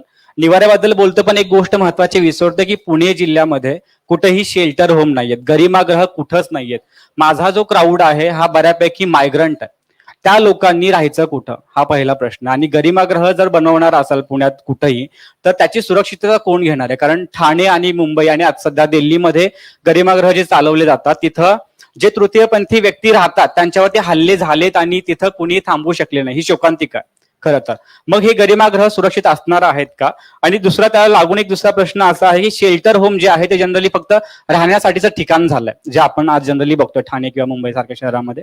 पण पोस्ट ऑपरेटिव्ह केअर जिथं आज अशा काही ठिकाणी सर्जरी होतात, पुण्यात सर्जरी होतात, पैसे नसतील तर रात्रीच्या रात्री त्या व्यक्तीला उचलायचे आणि घरी जायचंय. ती रक्तबंबाळ आहे, तिचा सगळ्या नसा कापलेल्या आहेत आणि पैसे नाहीत म्हणून तिला घरी हलवायचंय. घरी जर का ती सोय नसेल राहण्याची त्या व्यक्तीने राहायचंय कुठे? तर गरिमागृह जे काही बनतील पुण्यात, जर इच्छा असेल राज्य सरकारची किंवा तुमच्या मधून जर तो मेसेज त्यांच्यापर्यंत पोहोचणार असेल तर गरिमागृह पोस्ट ऑपरेटिव्ह केअर मधून नक्कीच त्यांनी मदत करावी. कारण तिथे गेल्यानंतर आम्हाला खाण्यापिण्याची, आरोग्याची काळजी घेणारी आमची व्यक्ती मिळते. गरिमागृह ही कॉन्सेप्ट कशाची आहे तर माझ्या व्यक्तींनी माझ्यासाठी, माझ्यासारख्या लोकांसाठी चालवलेली ती संस्था आहे किंवा ते शेल्टर होम आहे. तर शेल्टर होम हे फक्त छत नाहीये, शेल्टर होम सहारा आहे, एक पब्लिक स्पेस मध्ये स्पेस आहे जी सेफ आहे. रस्त्यांवरती फिरताना सुद्धा पाऊस पडल्यानंतर आसरा घेण्याची जागा जी आहे ना ती शेल्टर होम आहे माझी, ती माझा निवार आहे. तर माझा तृतीयपंथी व्यक्ती कुठं रस्त्यांवरती उभा राहून शेल्टर घेणार आहे? तर शेल्टरची स्कीम आपण फक्त म्हाडापुरती मर्यादित न ठेवता तिचा स्कोप वाढवला पाहिजे.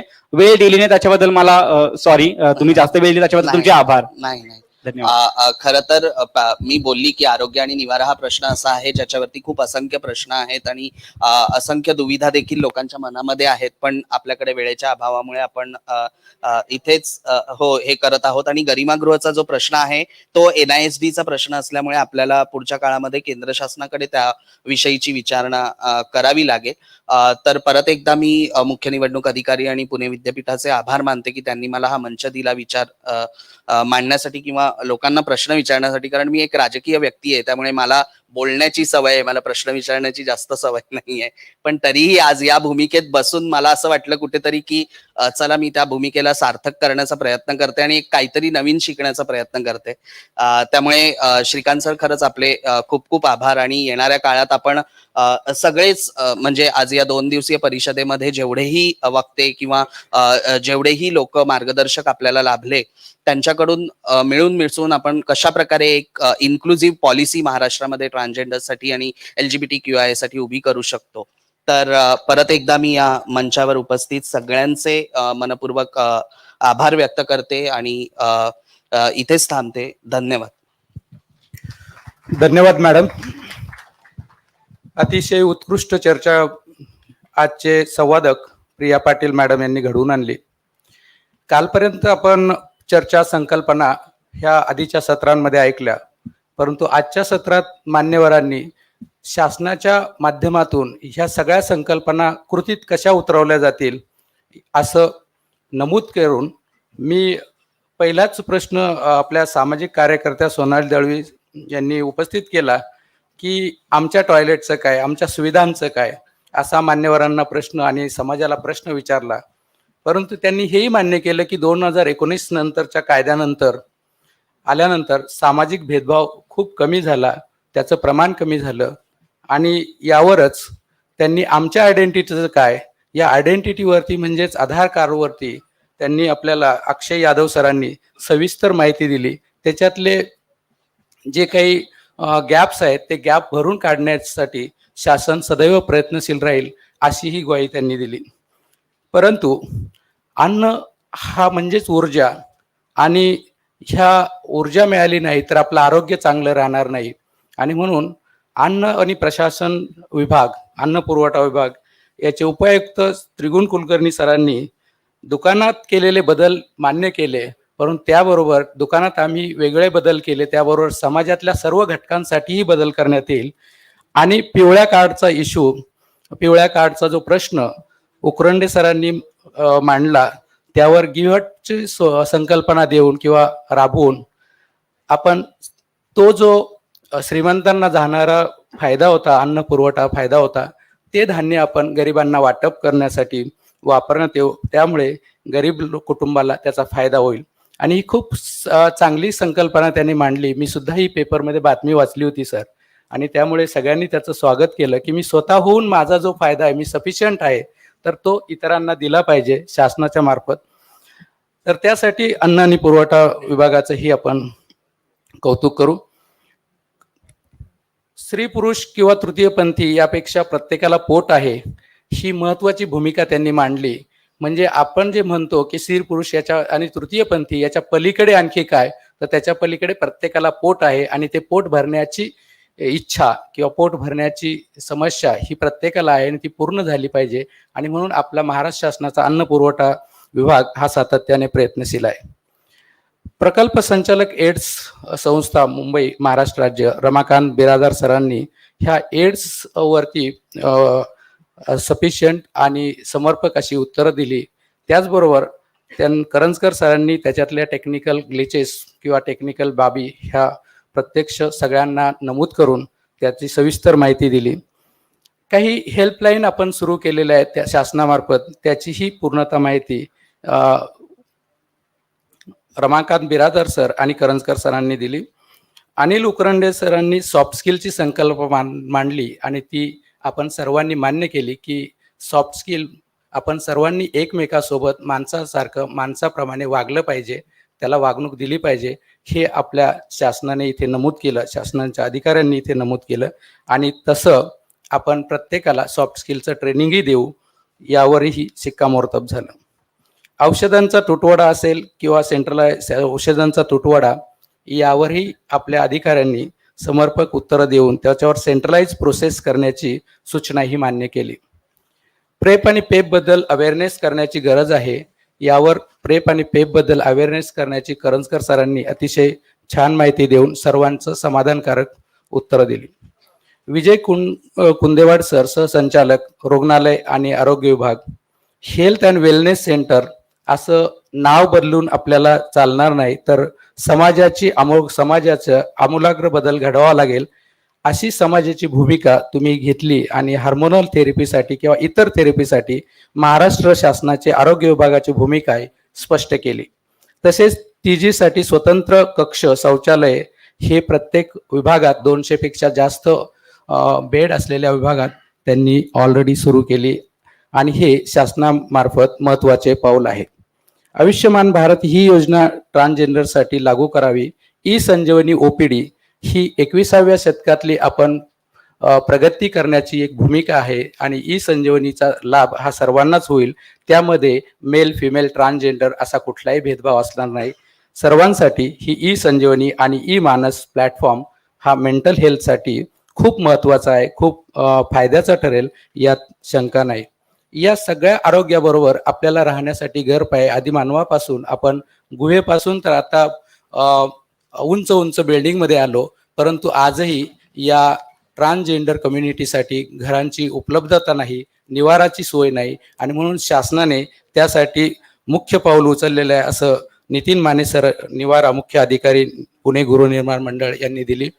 या सगळ्या अधिकाऱ्यांचं आपण मनापासून आभार मानूया. त्यांनी खूप वेळ दिला. मी मुख्य निवडणूक अधिकारी डॉक्टर श्रीकांत देशपांडे सर यांना विनंती करतो की या सर्व मान्यवरांचं आपण स्वागत आणि सत्कार करावा.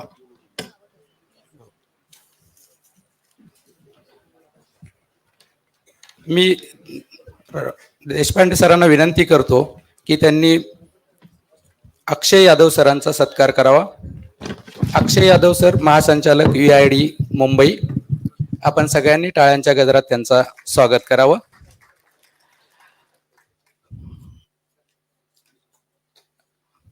देशपांडे सरांना मी विनंती करतो की त्रिगुण कुलकर्णी सर उपायुक्त पुरवठा विभाग यांचाही सत्कार करावा.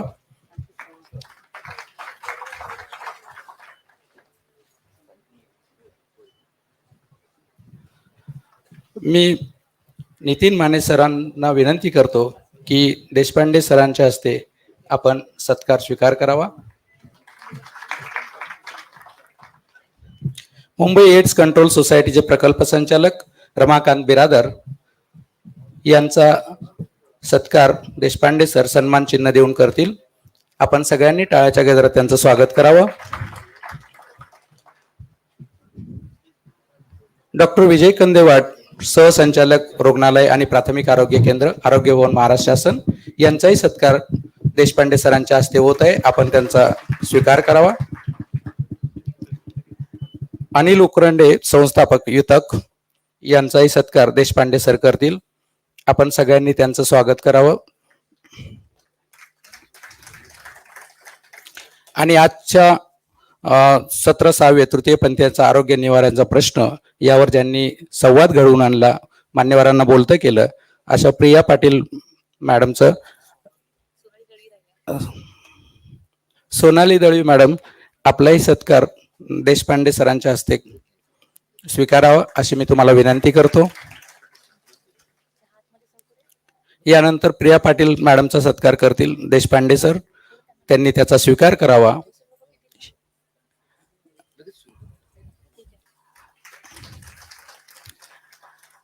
सर्व मान्यवरांना विनंती की त्यांनी ग्रुप फोटोसाठी व्यासपीठावर यावं.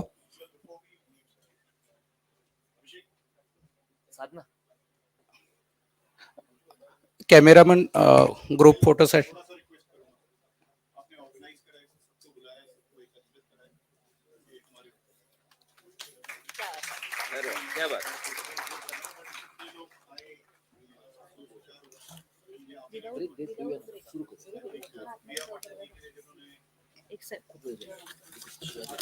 ऑलरेडी लेट असताना एवढा वेळ नसतो द्यायचा.